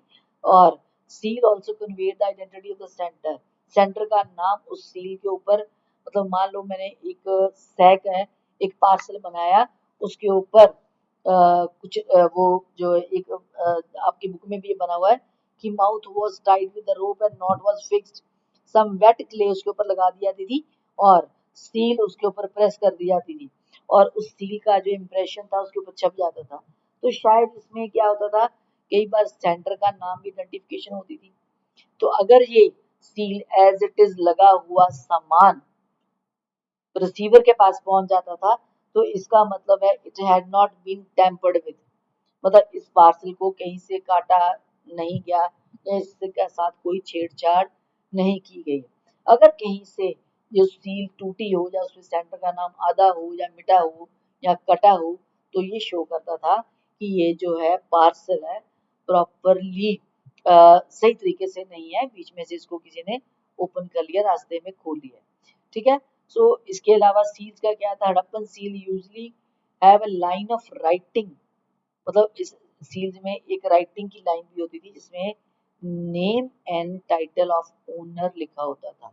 ओनर का नेम भी होता था और टाइटल भी उसका, मतलब कोई उपाधि अगर उसने धारण की है तो वो भी वो साथ, जैसे लाइक राजा लिखा हुआ है या किंग है, तो वो उसका टाइटल हो गया। तो ये भी उस सील पे लिखा होता था, राइटिंग पे। So motives on seals convey the meaning to those who could not read, मतलब अगर उसके ऊपर कुछ फिगर्स बनी हुई सील्स के ऊपर, तो वो ये मीनिंग कन्वे करती है कि लोग इस पिक्चर को, मोटिव को देखकर समझ आए इसका मतलब क्या है, जो लोग पढ़े लिखे नहीं है, जो रीड नहीं कर सकते। सो शायद वे पिक्टोग्राफिक स्क्रिप्ट जो है सील्स के ऊपर जो मिली है हमें, तो शायद उसका मकसद भी यही रहा होगा। सो ये भी अपने आप में एक टॉपिक, एक छोटा सा क्वेश्चन बन सकता है। नेक्स्ट आ जाता है हमारे पास एनिग्मेटिक स्क्रिप्ट। एनिग्मेटिक होता है रहस्यमय, रहस्यमय लिपि है वहां की, इंडस वैली की। रहस्य क्यों कहा जाता है उसको, जो चीज को हम अगर आप ये कह लो कि पढ़ नहीं पाए या उसके बारे में जानकारी नहीं हासिल कर पाए, तो वो हमारे लिए रहस्य बन जाएगा। सो एनिग्मेटिक, तो इसलिए शायद ये स्क्रिप्ट जो इंडस वैली की है रहस्य बना हुआ, क्योंकि अभी तक पढ़ी नहीं गई, स्टिल नॉट डेसिफर्ड। ठीक है जी। सो मोस्ट इंस्क्रिप्शन जो मिली है हड़प्पन में वो शॉर्ट थी, ज्यादातर शॉर्ट इंस्क्रिप्शन है, शॉर्ट मिली है। जो लॉन्गेस्ट इंस्क्रिप्शन है, इंस्क्रिप्शन होता है अभिलेख, मतलब जिस कुछ सील के ऊपर कुछ लिखा गया, छोटी छोटी सील जो थोड़ा थोड़ा लिखा गया, अगर बड़ी है, लॉन्ग है, तो उसके ऊपर ज्यादा कुछ लिखा गया, जिसमें 26 साइंस यूज किए गए। तो स्क्रिप्ट अभी तक पढ़ी नहीं गई, undeciphered. So it has too many signs, अगर हम टोटल साइन की बात करें तो वो 375 से लेकर 400 टोटल साइंस है इंडस वैली की स्क्रिप्ट के। तो script was written from right to left लिखी जाती थी। ठीक है जी। अब ये स्क्रिप्ट मिली कहाँ पे हमें, कहाँ कहाँ पे मिली है, it was found on seals, tools, जो भी टूल्स मिले हमें वहां पर बने होते थे, या रिम ऑफ जार, जार के जो चारों तरफ गोल मुंह बना होता है उसके उसको रिम, रिम ऑफ जार, और ऑन टैबलेट्स कॉपर और टेराकोटा की कोई भी टैबलेट्स हो उस पर भी लिखा होते थे, ज्वेलरी पर, बोन की रॉड्स पर, और many of the writing on perishable material too. और शायद कुछ जो स्क्रिप्ट है वो ऐसे मटेरियल पर भी लिखी होगी जो मटेरियल खत्म हो गया टाइम के साथ, पेरिशेबल, ठीक है, टाइम के साथ मिट गया। सो ये भी अपने आप में एक शॉर्ट क्वेश्चन बन सकता है। 3 के लिए, 5 के लिए अलग अलग बोर्ड्स का सिस्टम जैसे रहता है। नेक्स्ट हमारे पास आ जाता है वेट्स। वेट्स मतलब नापतोल के जो पत्थर जो वेट्स होते हैं उसको हम बोलते हैं नापतोल। सो ये एक प्रिसाइज सिस्टम वहां पर था वेट्स का। सो जो वेट्स है वो स्टोन के बने होते थे जिसको चर्ट कहा जाता था। क्यूबिकल इसकी शेप थी जिसके ऊपर कोई मार्किंग कुछ नहीं लिखा हुआ था, कुछ नहीं लिखा था। सो उसकी जो लोअर डिनोमिनेशन है वेट्स की वो बाइनरी थी। बाइनरी का मतलब होता है कि 1 2 4 6 4 8 16 32 एक्सेट्रा। बाइनरी का मतलब ये चीज है, ठीक है। और हायर डिनोमिनेशन फॉलोड थी डेसिमल सिस्टम। हायर डिनोमिनेशन पे डेसिमल सिस्टम जो था उसका उस प्रोपोर्शन से वो बने हुए थे वेट्स। सो स्मॉलर वेट्स जो है, छोटे weights used for weighing jewellery और बीड्स। छोटे बीड्स के लिए या ज्वेलरी को नापने के लिए, तोलने के लिए जो है वो छोटे वेट्स हैं वो यूज किए गए थे, जाते होंगे शायद ऐसा कुछ। सो ये भी अपने आप में 3 या 5 मार्क्स के लिए क्वेश्चन हो सकता है, depends upon the system of board. तो यहाँ पर ये शॉर्ट क्वेश्चन जो 3 बनते हैं, वेट्स का बनता है, ठीक है, या एनिग्मेटिक स्क्रिप्ट का बनता है, या सील्स का बनता है। ये 3 जो है शॉर्ट क्वेश्चन अलग अलग बन सकते हैं। हो सकता है तीनों को मिलाकर लॉन्ग क्वेश्चन भी आस्क किया जा सकता है, पूछा जा सकता है, ठीक है जी। अब नेक्स्ट हम बात करते हैं, अगला क्वेश्चन जो आ जाता है वो है एशियंट अथॉरिटी। इस शब्द का मीनिंग है, जो एशियंट अथॉरिटी है, एशियन मीन प्राचीन, अथॉरिटी मीन सत्ता, मतलब रूलर भी हो सकता है, राजा भी हो सकता है। तो एशियन अथॉरिटी, ये हड़प्पा के कॉन्टेक्स्ट में इसको हम लोग ऐसे देखते हैं कि बहुत सारे ऐसे इंडिकेशन मिलते हैं कि कुछ जटिल फैसले किए गए और उन फैसलों को हड़प्पा की सोसाइटी में लागू किया गया। अब ये बात ये था कि ये फैसले लेता कौन था और लागू कैसे किए गए, और ये भी देखा गया कि सब लोग इन फैसलों को मान रहे हैं या नहीं मान रहे। तो ये बात कैसे शो होती है कि हड़प्पा से जो अवशेष आर्टिफैक्ट्स हमें मिले हैं, क्या क्या है, पॉटरी है, सील्स है, वेट्स हैं, ब्रिक्स है, उन सब में एक यूनिफॉर्मिटी है, मतलब सब में एक पैटर्न के अकॉर्डिंग चल रहा है कि पॉटरी को इस स्टाइल से या इस तरीके से बनाया जाए, या ब्रिक्स का रेशियो क्या है। तो वो सारी चीजें जो है शो करती है कि सब एक यूनिफॉर्मिटी थी, उन सब में यूनिफॉर्म तरीके से बनाई गई थी। ब्रिक्स की खासकर अगर बात करें, नोट करें, तो मतलब ब्रिक्स कोई एक जगह से तो बनी नहीं। मतलब अगर हड़प्पा का एक विशाल इलाका इसके अंडर आता है, जो वो है जम्मू से लेकर गुजरात तक, वो सारे इलाके में जो ब्रिक्स बनी है वो एक यूनिफॉर्म रेशियो से बनी है। मतलब बनाने के स्टैंडर्ड अलग अलग हुए लेकिन उनमें यूनिफॉर्मिटी थी। सो ये सारी चीजें जो शो करती है कि यूनिफॉर्मिटी उनमें कैसे आई। सेटलमेंट्स भी जो है वो सेटअप की गई एक स्पेसिफिक लोकेशन पर। मतलब अगर हम ये कहें, आज अगर फैक्ट्रीज कहीं सेटअप की जाती है तो लोकेशन देखी जाती है। तो वो लोकेशन क्या है कि सोर्स जो है मटेरियल, वहां पर जो रॉ मटेरियल चाहिए हमें, तो वो सोर्स के पास ही फैक्ट्री सेटअप की जाती है।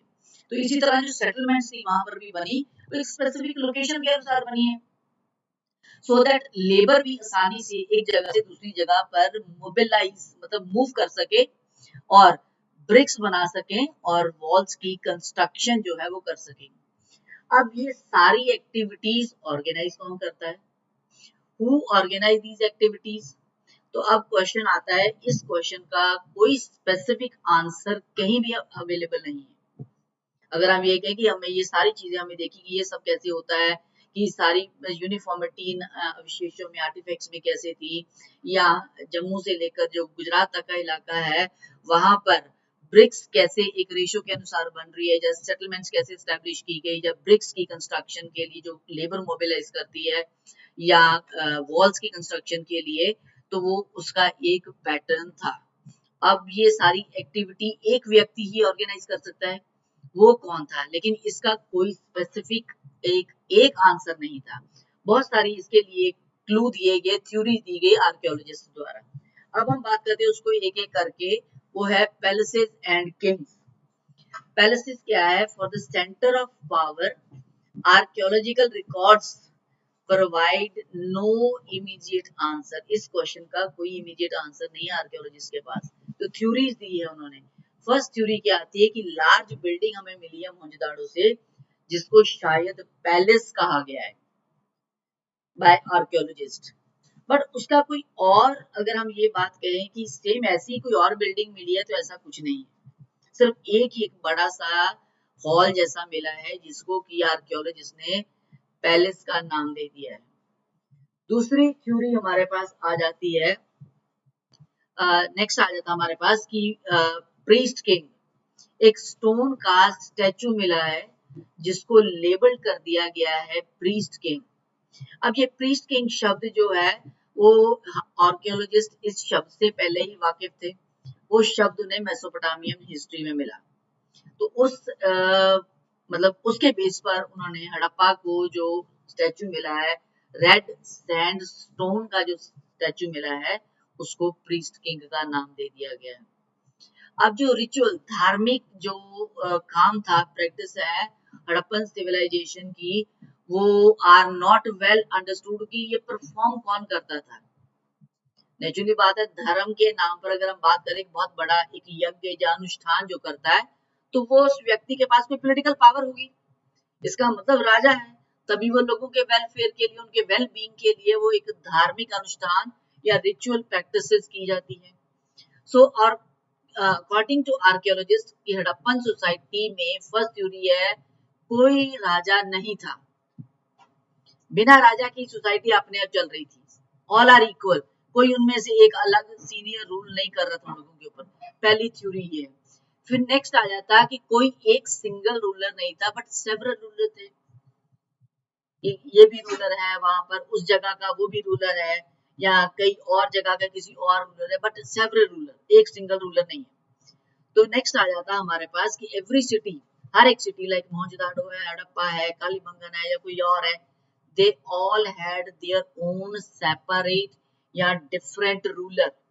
हर इलाके का अपना एक रूलर है, इसका मतलब उसके अकॉर्डिंग अपने इलाके पे वो रूल करना है, अपने इलाके में अपने जैसा वो चाहे, वो अपने ब्रिक्स है या कंस्ट्रक्शन है या पॉटरी है, ये सारी वेट्स है, सील्स हैं, वो अपने इलाके में अपने हिसाब से बनाएगा। So whole of civilization, next आ जाता है, whole of civilization was a single state. Jammu से लेकर गुजरात तक एक सिंगल स्टेट है, एक सिंगल रियासत है। That shows similarity in artefacts, तभी सारे आर्टिफैक्ट्स में सिमिलैरिटी है। एक प्लानिंग के द्वारा सेटलमेंट बनाई गई है, और ब्रिक्स का जो साइज है, वो स्टैंडर्डाइज रेशियो, मतलब एक स्टैंडर्डाइज की रेशियो के अनुसार कि ब्रिक्स की लंबाई इतनी होगी, चौड़ाई इतनी होगी, या मोटाई इतनी होगी, उसको बोला जाता है स्टैंडर्डाइज जो है रेशियो। तो उसके अकॉर्डिंग सारी जगह पे जो ब्रिक्स है वो बनाई गई। सेटलमेंट वहां बनाई गई जहां रॉ मटेरियल का सोर्स था, सोर्स अवेलेबल हुआ कि रॉ मटेरियल कहाँ से मिलता है, वहां पर सेटलमेंट्स एस्टैब्लिश कर दी गई।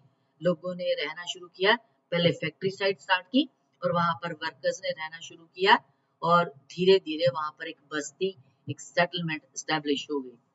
सो इन सब थ्योरीज में से जो लास्ट थ्योरी है, वो आर्कियोलॉजिस्ट के अकॉर्डिंग मोस्ट प्लॉजिबल है। प्लॉजिबल मतलब मोस्ट एक्सेप्टेबल है, सर्व माने, वही मानी जा रही है। ये तो है नहीं कि हड़प्पन सोसाइटी में कोई रूलर ही नहीं था, या दूसरी थ्योरी कि कोई सिंगल रूलर नहीं, बस बल्कि बहुत सारे रूलर थे, या तीसरी थ्योरी कि हर सिटी का अपना एक रूलर था, ये भी पॉसिबल नहीं। सो जो लास्ट थ्योरी है वो दी गई कि ये एक सिंगल सिविलाइजेशन है, सिंगल स्टेट है, तो वहां पर एक रूलर का जो रूल चल रहा था, उसी ने ही सारे सेटलमेंट को प्लान किया है। ब्रिक्स का साइज क्या है, वेट्स ऐसे होने चाहिए, जो सील्स इस तरीके से बनाई जानी चाहिए। और इसके अलावा जो हमारे पास आ जाता है कि सेटलमेंट्स है वो रॉ मटेरियल जहाँ आसानी से मिल सके उसके पास स्टैब्लिश की गई। तो ये सारी चीजें जो है मानी जा रही है कि ऐसा हुआ होगा, तभी सारी जगह पे हमें प्लानिंग नजर आती है। So the last theory of archaeologists seems the most plausible. So the entire community जो है could have collectively made and implemented such complex decision. मतलब पूरी कम्युनिटी जो है वो सब मिलकर के ऐसे डिसीजन जो है वो लिए जाते होंगे और उनको जटिल जो फैसले लिए जाते हैं उनको सोसाइटी में लागू किया जाता होगा। सो ये एक हमारा एक क्वेश्चन जो है वो बन जाता है जो था एंशिएंट अथॉरिटी। ठीक है, ये क्वेश्चन हो गया हमारा कंप्लीट। यहाँ पर आ जाता है कि क्वेश्चन कैसे, ये सारे क्वेश्चन अराइज होते हैं, फिर कौन ऑर्गेनाइज करता है। उसके बाद जो हमें वहां से अवशेष मिले हैं, पैलेस मिला है, प्रीस्ट किंग की मूर्ति मिली है, या कुछ और जो रिचुअल्स प्रैक्टिसेस जो वहां पर लागू की जाती थी, फायर ऑल्टर्स मिला है हमें लोथल से, वो सारी चीजें वो रिचुअल प्रैक्टिसेस में काउंट होती हैं। तो वो सारी चीजें जो है वो एक सिर्फ जिसके पास पॉलिटिकल पावर हो वो इस वक्त परफॉर्म कर सकता है। फिर ये थ्योरीज दी गई हैं, उन थ्योरीज के बाद में कौन सी मोस्ट प्लॉजिबल थ्योरी है, ये एक हमारा टॉपिक जो है वो कंप्लीट हो जाता है। नेक्स्ट आ जाता है हमारे पास एंड ऑफ सिविलाइजेशन। अब इतनी विशाल सभ्यता का कभी तो अंत होगा। सो बाय सिरसा 1800 BCE 1800 BC के लगभग कहा जाता है was familiar with the Mesopotamian history। Archaeologist के जो आर्कियोलॉजिस्ट थे वो इतने टाइम पीरियड के बाद वो मेसोपोटामियन जो हिस्ट्री से जो है वो वाकिफ हो चुके थे। Most of the Harappan sites like Cholistan, वो इलाके जो है वो खाली हो चुके थे। लोगों ने एक जगह से दूसरी जगह जो है वो मूव करना शुरू कर दिया। ये हड़प्पा का एक मैच्योर फेज काउंट होता है, मैच्योर फेज के दौरान। सो यहाँ पर जो है नेक्स्ट हमारे पास आ जाता है कि जो पॉपुलेशन की एक्सपेंशन है, नई जगह शिफ्ट होनी शुरू हो गई, पॉपुलेशन एक जगह से दूसरी जगह शिफ्ट होनी शुरू होगी, गुजरात, हरियाणा या वेस्टर्न यूपी में। अब इन सब के क्या कारण थे? अगर हम ये कहें कि चोलिस्तान का इलाका भी खाली हो गया और खाली होकर जो पॉपुलेशन है वो गुजरात, हरियाणा, वेस्टर्न यूपी में जाके एस्टेब्लिश हो गई, इन सब के कुछ ना कुछ कारण रहे होंगे। तो कोई एक कारण नहीं हो सकता इतनी विशाल सभ्यता के पतन का, मल्टीपल कॉजेज रहे होंगे। तो फर्स्ट अगर हम बात करते हैं after 1900 BCE transformation of mature culture. Mature culture जो है वो ट्रांसफॉर्म हो गया। क्या है, एक जगह से कुछ चीजें खत्म हो गई ऑल ऑफ सडन या धीरे धीरे, और दूसरी जगह पर नए तरीके से काम होना शुरू हो गया। वो है disappearance of seals, script, beads, pottery, या सिटीज को खाली होना, सिटीज का खाली होना, अबंडनमेंट ऑफ सिटीज। लोग एक शहर छोड़कर दूसरी जगह बसने शुरू हो गए। ठीक है, आफ्टर 1900 BC। अब उसके भी कई कारण हो सकते हैं, हो सकता है क्लाइमेट चेंज हो गया हो, पानी की कमी हो गई हो, जमीन का उपजाऊपन कम हो गया हो, कई कारण हो सकते हैं। सो नेक्स्ट है expansion of population into new settlements, कि जो पॉपुलेशन है वो दूसरी जगह पर शिफ्ट हो गई, गुजरात में, हरियाणा में, वेस्टर्न यूपी में। फिर एक जहां से खाली हुआ, इसका मतलब वो इलाका खाली होने के कारण मतलब पतन के कगार की तरफ चलना शुरू हो गया, वो उसका पतन हो गया, वहां जो लोगों ने रहना बंद कर दिया, शिफ्ट हो गए। फिर क्लाइमेट चेंज हो गया होगा शायद। तो नॉर्मली जैसे आजकल की अगर हम देखें तो क्लाइमेट बहुत चेंज होता जा रहा है।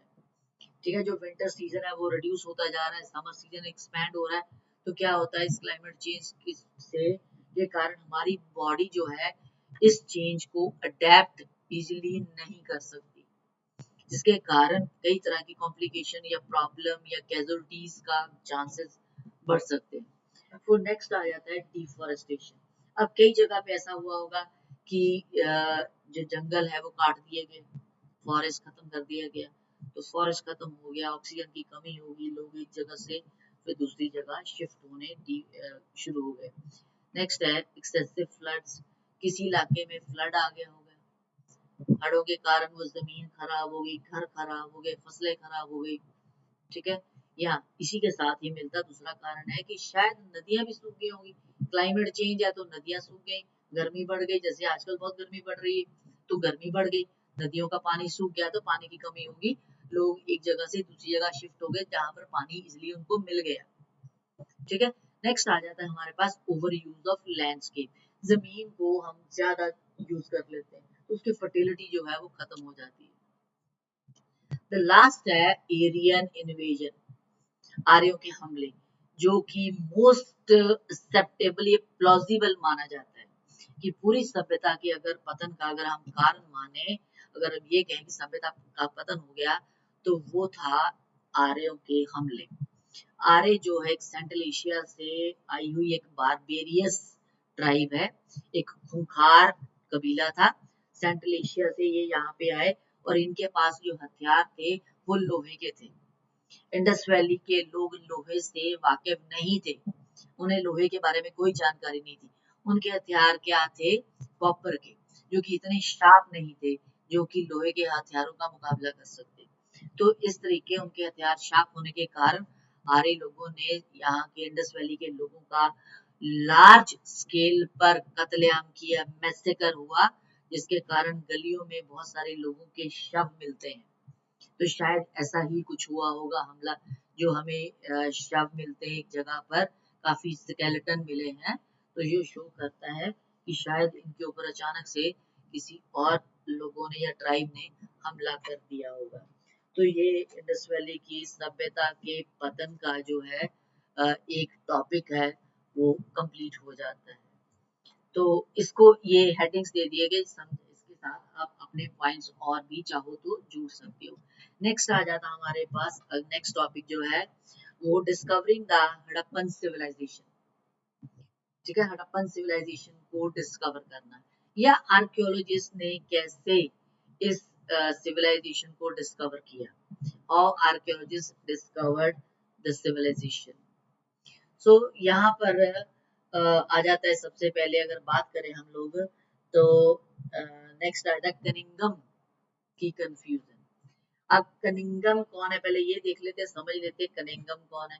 Cunningham first director general of ASI है। ASI mean archaeological survey of India. ASI का जो है वो फर्स्ट डायरेक्टर जनरल है। ये भी आपका एमसीक्यूज भी आ सकता है, 1 मार्क का क्वेश्चन भी आ सकता है आपको।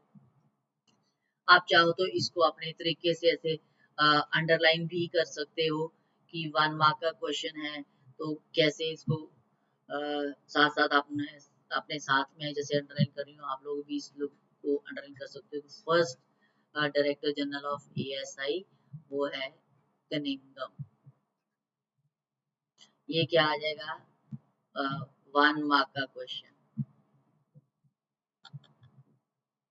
Next है Cunningham's interest was in archaeology of early and later historic period. Early historic period और लेटर हिस्टोरिक पीरियड जो 6th सेंचुरी बीसी से 4th सेंचुरी बीसी सीई तक का पीरियड है। तो कनिंगम का इंटरेस्ट इसमें था कि ये जो हिस्ट्री है वो 6th सेंचुरी बीसी से स्टार्ट होती है। कनिंगम के अनुसार इससे पहले हिस्ट्री एस्टेब्लिश ही नहीं थी, स्टार्ट ही नहीं होती है। तो वो इस पीरियड को लेकर के चलता है कि ये पीरियड है जिससे मैं वाकिफ हूँ। कनिंगम ये कहता है he used the accounts left by Chinese Buddhist। अब चाइनीज बुद्धिस्ट जो है पिलग्रिम यात्री जो है वो यहाँ पर आए थे, तो उन लोगों ने जो यहाँ देखा बौद्ध धर्म के बारे में, बौद्ध धर्म के बाद आए इसका मतलब अगर हम बात करें बौद्ध धर्म की तो 6th सेंचुरी आ जाता है। ठीक है, तो बौद्ध धर्म के बाद आए जो चाइनीज पिलग्रिम थे, यात्री थे, तो यहाँ पर जो उन्होंने बौद्ध धर्म के बारे में जानकारी हासिल की उसको उन्होंने अपने वृत्तांत में अकाउंट में लिख दिया। तो जो वो अकाउंट्स थे, वो वृत्तांत है जो लिखी हुई उनके जो है किताबें हैं या कुछ भी अकाउंट्स हैं, उसको यूज किया कनिंगम ने कि यहाँ से हिस्ट्री स्टार्ट होती है, उससे पहले होती नहीं। तो Cunningham also collected, documented and translated inscriptions found during his survey only। मतलब वो सिर्फ उन चीजों को करता था जो अपने सर्वे के दौरान उसने जो इंस्क्रिप्शंस कलेक्ट की हैं, डॉक्यूमेंट उनको मतलब एक डॉक्यूमेंटेशन लिखा है, ट्रांसलेट किया है उन इंस्क्रिप्शंस को। ठीक है, नेक्स्ट है he when he excavated site, अगर वो किसी एक साइट की, एक जगह की जो वो खुदाई करता था, he recovered artifacts having cultural value, मतलब वो आर्टिफैक्ट्स उठाता था, वो अवशेष उठाता था जिसकी कोई कल्चरल वैल्यू है। But site like Harappa did not fit his framework, पर हड़प्पा जैसा कोई इलाका उसके फ्रेमवर्क में फिट ही नहीं आता था। कौन सा फ्रेमवर्क? इन्वेस्टिगेशन का। वो कहता मैं कैसे इस चीज को मान लूं कि हड़प्पा से सभ्यता स्टार्ट होती है। हड़प्पा नाम का कोई इलाका ऐसा था जहां से कुछ अवशेष हुए, जहां हिस्ट्री एस्टेब्लिश हुई है। 5000 ईयर्स अगर बात की करें, इतने साल पुरानी कोई सभ्यता थी नहीं, कोई इस चीज को मानने के लिए तैयार ही नहीं था।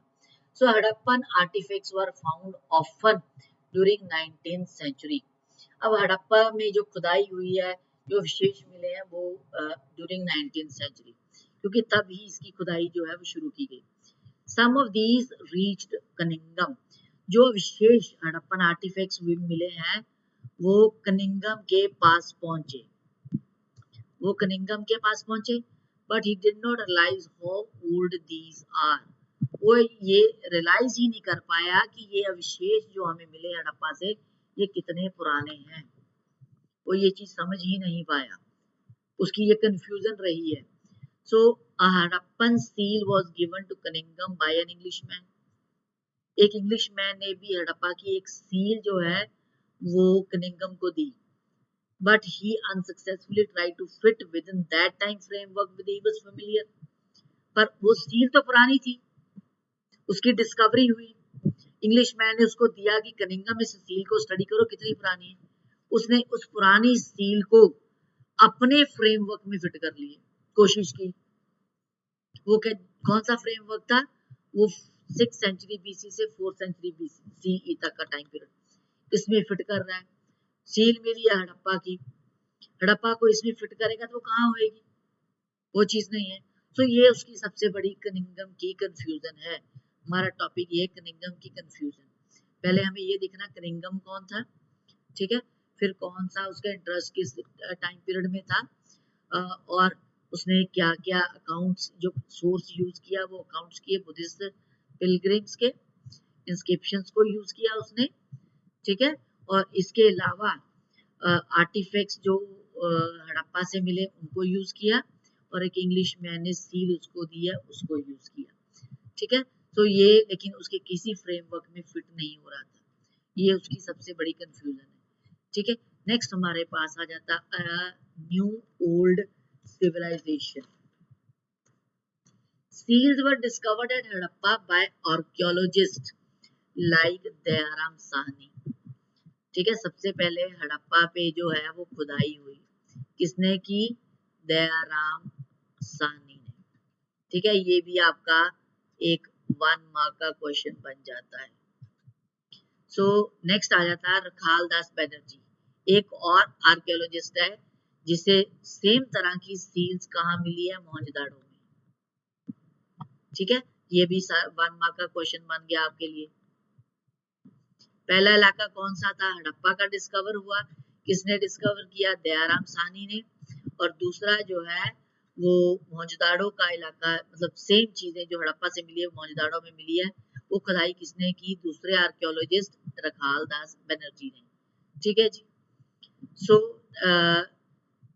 अब ये सारी चीजें एक मतलब जो सील्स मोहनजोदाड़ो से मिली है, that leading to conjecture, conjecture का मतलब होता है गेस किया गया कि that these sites were part of single archaeological culture, मतलब जो सील हड़प्पा से मिली है वो मोहनजोदाड़ो से मिली है, ये अनुमान लगाया गया उसके बाद कि शायद ये किसी एक बड़ी सभ्यता का हिस्सा हो सकते हैं। सो इसके बाद 1920 में John Marshall, next DG of ASI, ठीक है, he announced the discovery of new civilization, ये भी आपका 1 मार्क का क्वेश्चन हो सकता है। 1920 में जॉन मार्शल ने दुनिया को अनाउंस कर दिया कि उसे इंडस वैली में एक नई सभ्यता जो है वो मिली है, इंडस वैली में मिली है, ठीक है। अब जॉन मार्शल के बारे में देख लेते हैं कि उसका डिटेल क्या है, अगर आपके पास इससे रिलेटेड कोई क्वेश्चन पेपर में आ जाता है जॉन मार्शल का टाइम है एज ए डायरेक्टर जनरल। मतलब उसने एक क्या किया है, मेजर चेंज किए उसने आर्कियोलॉजी में, ठीक है, मेजर चेंज किए इंडियन आर्कियोलॉजी में। वो पहला प्रोफेशनल आर्कियोलॉजिस्ट था, फर्स्ट। मतलब ये भी आपके लिए एक एमसीक्यू हो सकता है कि फर्स्ट प्रोफेशनल आर्कियोलॉजिस्ट कौन है, ठीक है, वो है जॉन मार्शल। ये भी आपके लिए 1 मार्क का क्वेश्चन आ सकता है। आर्कियोलॉजिस्ट, उसने ग्रीस और क्रीट में जो काम करके एक्सपीरियंस हासिल किया था, उस एक्सपीरियंस को उसने इंडिया में अप्लाई किया, उस एक्सपीरियंस को, ठीक है, इसलिए उसको प्रोफेशनल, फर्स्ट प्रोफेशनल आर्कियोलॉजिस्ट का नाम दिया गया। कि काम करने में, इंडिया में काम करने से पहले वो 2 जगह और कंट्रीज में, ग्रीस में और क्रीट में काम कर चुका था, ठीक है। और वो लोगों की डेली एवरीडे लाइफ का ना पैटर्न देखता था कि किस तरीके से लोग वहां पर काम करते हैं, पैटर्न ऑफ एवरीडे लाइफ। आप इस तरीके से भी कुछ क्वेश्चन अपने पेपर में अंडरलाइन कर सकते हैं, कुछ पॉइंट्स जो है, तो वो भी आपके लिए हेल्पफुल हो सकता है। एग्जामिनर को आप ये बताना चाहते हो कि मेरे को कुछ आता है, ये मैंने एक्स्ट्रा कुछ लिखा है, तो इसको पढ़े और एग्जामिनर जो है वो आपको इसके मार्क्स दे, ठीक है। अब ये था कि उसने लोगों की डेली लाइफ को बेस बना करके कैसे लोग काम करते हैं, कैसे उनकी दिनचर्या, इसके लिए उसने काम करना, उनको देखना शुरू किया। फिर नेक्स्ट आ जाता है John Marshall tended to excavate along regular horizontal units. मतलब उसने जो है जॉन मार्शल ने कोशिश की कि हॉरिजॉन्टल यूनिट पे काम करे, measured uniformly throughout the mound, ignoring the stratigraphy of the site, ठीक है। उसने ये सारी चीजें जो है, इसका मतलब ये शो करता है कि ऑल द आर्टिफैक्ट्स जो उस समय जो रिकवर किए गए हैं, उन सबको इकट्ठे रखा गया, ग्रुप्ड टुगेदर, ठीक है, चाहे वो अलग अलग लेयर में मिले। एक लेयर में खुदाई होगी, उसके बाद नीचे वाली लेयर में खुदाई हुई, फिर तीसरे वाली लेयर में, फिर चौथी वाली, उसको बोलते हैं स्ट्रेटिग्राफी। स्ट्रेटिग्राफी मतलब लेयर वाइज खुदाई होना। तो जो सामान सारा वहां से मिला है, उनको एक जगह इकट्ठा किया गया, ग्रुपिंग की गई है। So as a result, so valuable information वहां से मिली है, उससे, ताकि वैल्यूएबल इंफॉर्मेशन जो है वो रिकवर की जा सके, देखा जाए कि ये किस कॉन्टेक्स्ट में वहां पर यूज होता था, क्या आज के किसी सिनेरियो या किसी टाइम पीरियड से, किसी चीज से ये चीजें मिलती हैं या नहीं, ठीक है। ये था दूसरा। थर्ड पॉइंट आ जाता हमारे पास न्यू टेक्निक एंड क्वेश्चन। अब न्यू टेक्निक क्वेश्चंस क्या आ जाता है इसमें,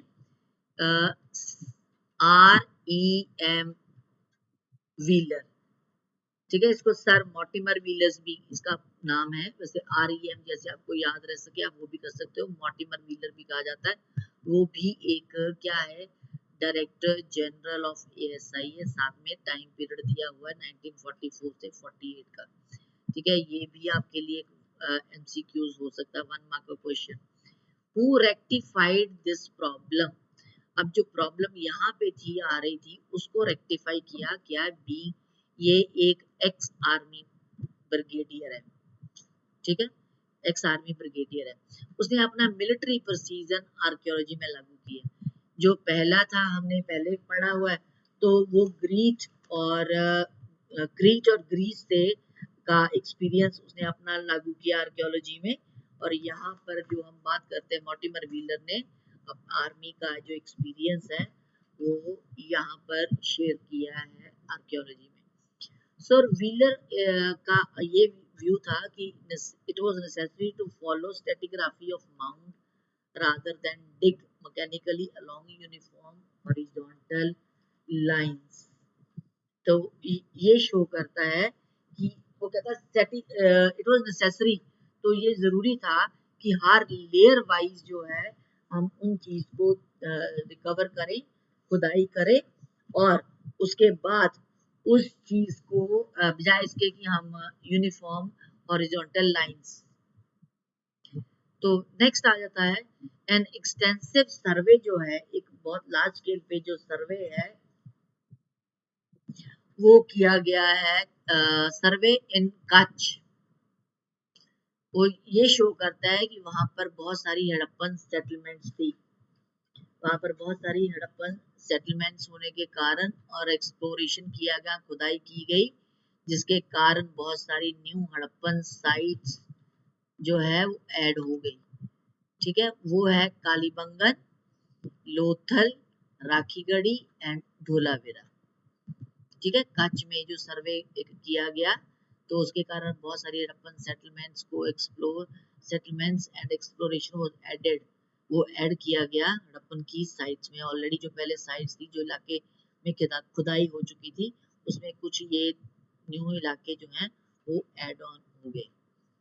नेक्स्ट आ जाता है, some archaeologist are often keen to obtain a cultural sequence while others try to understand the location of specific sites. कुछ आर्कियोलॉजिस्ट दे ये चाहते थे कि कल्चरल सीक्वेंस, एक कल्चर का एक जो पैटर्न है उसको फॉलो किया जाए। बाकी के चाहते थे कि लोकेशन, एक स्पेसिफिक साइट की जो लोकेशन है उसको समझा जाए। ठीक है, they also grapple with the wealth of artefacts. उन्होंने जो अवशेषों का एक बहुत खजाना मिला है, मतलब जो पुरानी चीजें मिली है, विशेष है, वो एक तरह का खजाना आर्कियोलॉजिस्ट के लिए। हमारे लिए खजाना नहीं है, हम लोगों के लिए खजाना कुछ और चीज हो सकती, लेकिन आर्कियोलॉजिस्ट के लिए ये खजाना थी, चीजें मिली हैं। सो ये they were trying to find out कि इनका कहाँ यूज होता था। ठीक है, वो चीजें कहाँ कहाँ उस कॉन्टेक्स्ट में यूज की जाती थी। वो कैसे अंडरस्टैंड करेंगे उसको, आज के टाइम के पीरियड के साथ जोड़कर, या उस समय की जो कंटेम्परेरी समकालीन सभ्यता थी मेसोपोटामिया की, उसके साथ कंपेयर करके कि क्या ये चीजें कहीं वहां पर भी यूज होती थी, तो अगर नहीं थी तो अगर आज यूज होती है तो कहाँ होती है, तो शायद उस टाइम पर भी ऐसा कुछ होता होगा। नेक्स्ट है 1980s में joint work of archaeology of international and सब कॉन्टिनेंट, मतलब इंडिया और अब्रॉड से जो है दोनों का ज्वाइंट वर्क स्टार्ट हुआ 1980s का टाइम पीरियड था। 80 एक ईयर नहीं है, 80s है लिखा हुआ। सो वो कहाँ पर हुआ, वो हड़प्पा और मोहनजोदड़ो में। किस लिए, to discover clay, stone, metal, plants, ये सारी चीजों को आप एक एक करके अंडरलाइन भी कर सकते हो, प्लांट्स, एनिमल्स। ठीक है, सो इन रमीन्स को माइन्यूटली एनालाइज करना, जो उनके पास अवेलेबल मटेरियल था, एविडेंस था, उनको माइन्यूटली ऑब्जर्व करना कि ये क्ले से क्या बनाया गया है, या स्टोन किस तरीके था, कहाँ यूज हुआ है, मेटल कौन सी है, कहाँ यूज हुई है, और प्लांट्स क्या थे, वो क्या खाते थे, या एनिमल्स क्या, अगर वो नॉन वेज भी थे तो क्या एनिमल्स को खाते थे, या क्या एनिमल्स को डोमेस्टिकेट करते थे, उनको पशुओं को पालते थे। उन सब चीजों को उन्होंने माइन्यूटली उसको एनालाइज किया है, उसका विश्लेषण किया है। ठीक है जी, अब ये 3 पॉइंट आ जाते हैं हमारे एक क्वेश्चन में, जिस क्वेश्चन का नाम था डिस्कवरिंग द हड़प्पन सिविलाइजेशन। ठीक है जी, अब नेक्स्ट टॉपिक हमारे पास आ जाता है, that is the problem of piecing together the past. Past को जो उसके जो एविडेंस हमें मिले हैं उन सब को इकट्ठे जोड़कर एक इतिहास का निर्माण करना, एक युग का निर्माण करना, ये ही काम होता है आर्कियोलॉजिस्ट का। So it is the material evidence that allows archaeologist to reconstruct Harappan life in a better way. ठीक है, एक आर्कियोलॉजिस्ट को जो मटेरियल मिला है उसके बेस पर उन्होंने रिकंस्ट्रक्ट किया हिस्ट्री को, कि हड़प्पन के जो लोग, हड़प्पा के जो लोग थे वो किस तरीके से जिंदगी जो है वो जीते थे। सो मटेरियल क्या मिला उन्हें, that could be pottery, tools, ornaments, ठीक है, और हाउस होल्ड ऑब्जेक्ट्स, घर में यूज होने वाला कुछ सामान, ऐसा कुछ। ठीक है जी, अब इस हम सारे सामान को, मटेरियल को क्लासिफाई करते हैं, क्लासिफाइंग फाइंड्स क्या क्या है इन टर्म्स ऑफ मटेरियल। ठीक है, मटेरियल के तरीके से देखा जाए तो टर्म्स में क्या है, क्या मटेरियल मिला है, स्टोन मिला है, क्ले मिला है, मेटल का मटेरियल मिला है, बोन से बनी हुई चीजें मिली हैं, और आइवरी से बनी हुई चीजें मिली हैं। ठीक है, आइवरी हाथी दांत से। और इन टर्म्स ऑफ फंक्शन, अब उनका फंक्शन क्या था, जो ये चीजें मिली हैं, इस मटेरियल से बनी हुई चीजें मिली हैं, तो उनका फंक्शन क्या था। एंड आर्टिफैक्ट क्या है, वो टूल है। ठीक है, यहाँ पर हम कर चुके हैं ऊपर, ये टूल है, पॉटरी है, household objects, ornaments. Same artefacts क्या मिला है, जो है टूल है, ऑर्नामेंट है, या वो बोथ है, ऑर्नामेंट भी है टूल भी है, और समथिंग फॉर रिचुअल यूज, या किसी धर्म के काम के लिए इस्तेमाल होने वाला सामान। ठीक है, इसके बेस पर अब ये है रिजेम्बलेंस विद शेप, उनकी शेप, जो चीजें मिली हैं वो किस शेप से रिजेम्बल करती है, मिलती है। In order to understand the function of artifacts, its shape often resembled with the present day things. मतलब अगर हम उस चीज को समझें कि उसका क्या काम होता था, तो उसकी जो शेप बनी हुई है वो आज के चीजों के साथ उसको देखना पड़ेगा। क्या है, बीड्स हैं या क्वेर स्टोन्स हैं, जैसे और पॉट्स हैं।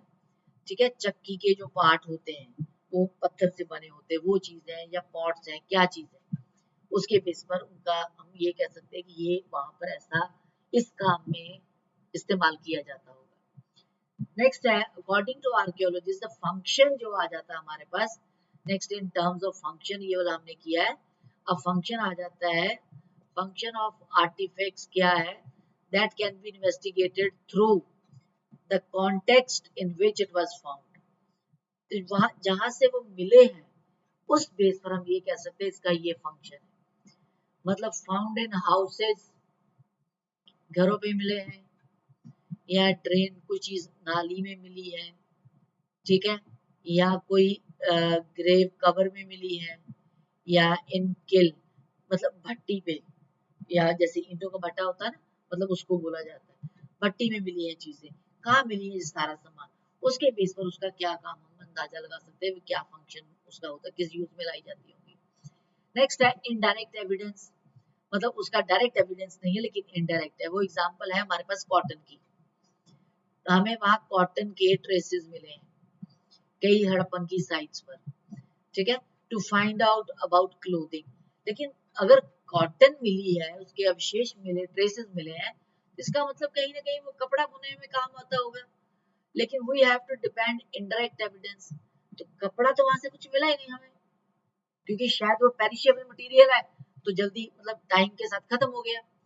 तो हमें वो कपड़े का इनडायरेक्ट एविडेंस मिला है। वो कहाँ मिला है, एक स्कल्पचर पे डिपिक्ट किया हुआ है। प्रीस्ट किंग आपकी बुक में एक पिक्चर बनी हुई है, अगर आप ये देखते हो, प्रीस्ट किंग हम पढ़ चुके हैं, ये एक पेज नंबर 16 पर बना हुआ है। प्रीस्ट किंग जो रेड सैंडस्टोन का बना हुआ है, उसके शोल्डर पर एक जो शॉल है वो एम्ब्रॉयडरी किया हुआ, वो ये शो करता है कि उसने एक कपड़ा ऐसा कुछ ओढ़ रखा है जो कि शॉल के जैसा है।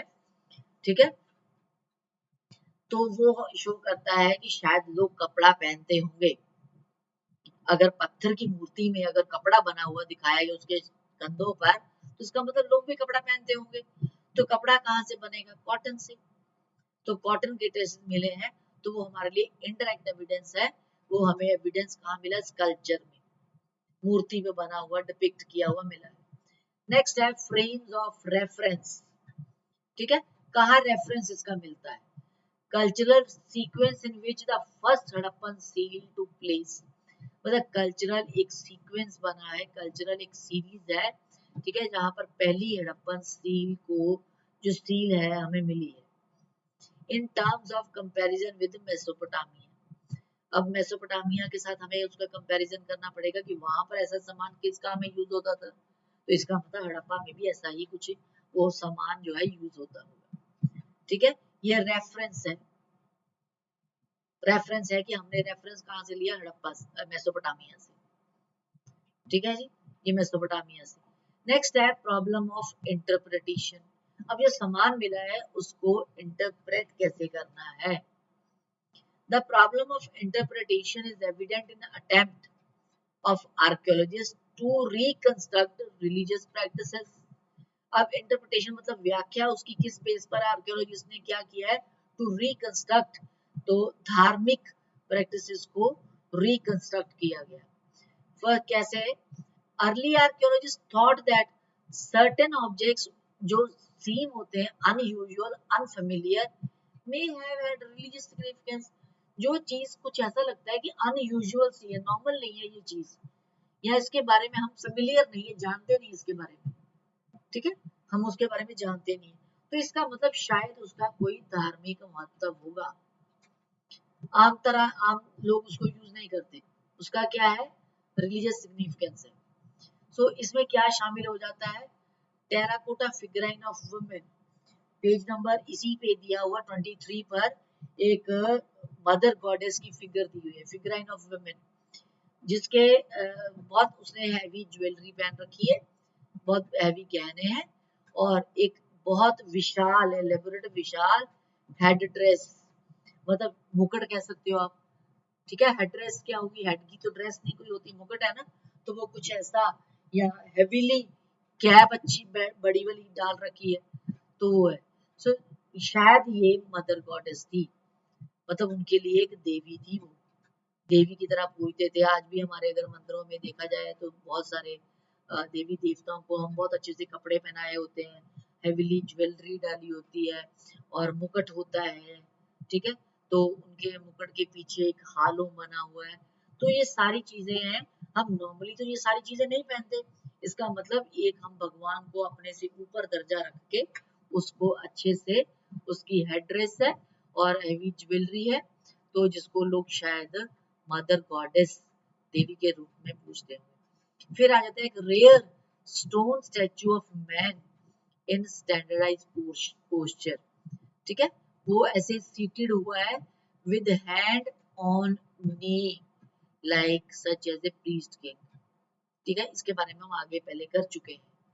सो नेक्स्ट है एक और एक एग्जांपल है, इंस्टांस है, एग्जांपल है कि structures have been assigned ritual significance, कुछ ऐसी बड़ी स्ट्रक्चर्स मिली हैं जिसका कुछ हमें, हम ये कह सकते हैं कि किसी ना किसी ये धार्मिक अनुष्ठान में यूज होती होंगी। वो है एक ग्रेट बाथ और दूसरा है फायर ऑल्टर, ठीक है, हवन कुंड। जो ग्रेट बाथ हमें पता है हड़प मोहनजोदड़ो से मिला है, ग्रेट बाथ जो है, ठीक है। फायर ऑल्टर मिला है कालीबंगन और लोथल से, फायर ऑल्टर हवन कुंड। सम सील्स, कुछ सील्स ऐसी मिली हैं हमें जिसके ऊपर कुछ प्लांट्स जो है मतलब उसको वर्शिप करते हुए दिखाया गया, वो ये शो करता है, प्लांट्स की पिक्चर बनी हुई है, ये शो करता है कि लोग नेचर की वर्शिप करते थे, नेचर की पूजा करते थे। कुछ एनिमल्स जो है उसकी भी लोग पूजा करते थे। कैसे, कौन कौन से एनिमल्स है, वन हॉर्न्ड एनिमल जिसको हम यूनिकॉर्न कहते हैं, वो सील्स के ऊपर दिखाया गया है। शायद ये मिथिकल है, मतलब इस एक मिथ है कि क्या वाकई ऐसा कुछ होता होगा, वन हॉर्न्ड एनिमल, मतलब वन हॉर्न्ड एनिमल ऐसा कुछ होता होगा, तो शायद एक मिथ है, एक इसके बारे में काल्पनिक बातें हैं, कितनी सच्चाई है ये नहीं पता।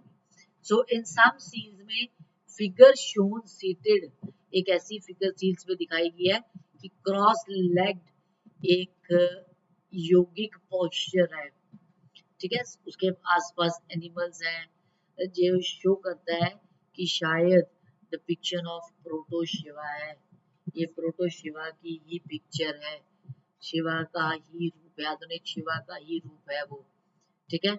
या हम ये कहें कि हमने उस पिक्चर से भगवान शिव आज का जो रूप है हमने वहीं से सीखा है, वहीं से सीखकर हमने उसको अपनी कल्पना के अकॉर्डिंग उसको ढाल लिया। सो इसके अलावा कोनिकल स्टोन जो है हमें मिला है, जो शायद शिव का लिंग, शिवलिंग के रूप में जाना जाता है, ये भी हमें अवशेष मिला है। तो आज हम उसी कॉनिकल स्टोन की पूजा करते हैं मंदिरों में, हमने वहीं से ये हासिल किया है। सो अर्लीस्ट रिलीजियस टेक्स्ट है ऋग्वेदा, सबसे पहली पुरानी जो किताब है, धार्मिक किताब है, ऋग्वेद है। ये भी आपके लिए एक एमसीक्यूज है, ठीक है। अर्लीस्ट जो है रिलीजियस टेक्स्ट ऋग्वेद, ये भी एक 1 मार्क का क्वेश्चन है। वो ये मेंशन करती है god name Rudra used for Shiva in later Puranic tradition. Rigveda में रुद्र जो है रेफरेंस दिया गया है वो शिव के लिए है, ठीक है। शिव लेटर पुरानिक में शिव बोला जाता था, लेकिन अर्ली जो वैदिक पीरियड में बात करें तो वहां उसके लिए रुद्र शब्द यूज किया जाता था। रुद्र का रेफरेंस ऋग्वेद में मिलता है। The depiction of Rudra in Rigveda is neither depicted as Pashupati nor योगी। अब जो रुद्र ऋग्वेद में लिखा गया ना तो वो पशुपति है ना वो योगी है, ठीक है। योगी यहाँ पे दिखाया गया है इंडस वैली में, लेकिन ऋग्वेद में जो रुद्र है वो पशुपति भी नहीं है योगी भी नहीं है। So some scholars have suggested that वहां पर अब इंडस वैली में शमन का रेफरेंस भी मिलता है। शमन वो होते हैं मैन या वुमेन जो है मेल फीमेल जिनके पास कुछ मैजिकल या हीलिंग पावर होती है, जो लोगों की प्रॉब्लम्स को कह लो कि कुछ सॉर्ट आउट कर देते हैं। जो कि उसकी प्रॉब्लम होती है, जो भी दुख तकलीफ है उसको वो थोड़ा खत्म करने में या कम करने में वो हेल्प करते हैं। ये एक बॉक्स में भी लिखा हुआ आपके पास, shaman are men and women who claim some magical healing power, ठीक है। और they have an ability to communicate with the other world. Other world mean may be with God, ठीक है। अदर वर्ल्ड लिखा हुआ है। So this is all about the chapter that is bricks beads and bones. अगर आपको ये video ये content अच्छा लगा हो तो आप इस चैनल को, इस आपका ही चैनल है, इस चैनल को लाइक शेयर और सब्सक्राइब करना ना भूलें। Thank you. मिलते हैं अगली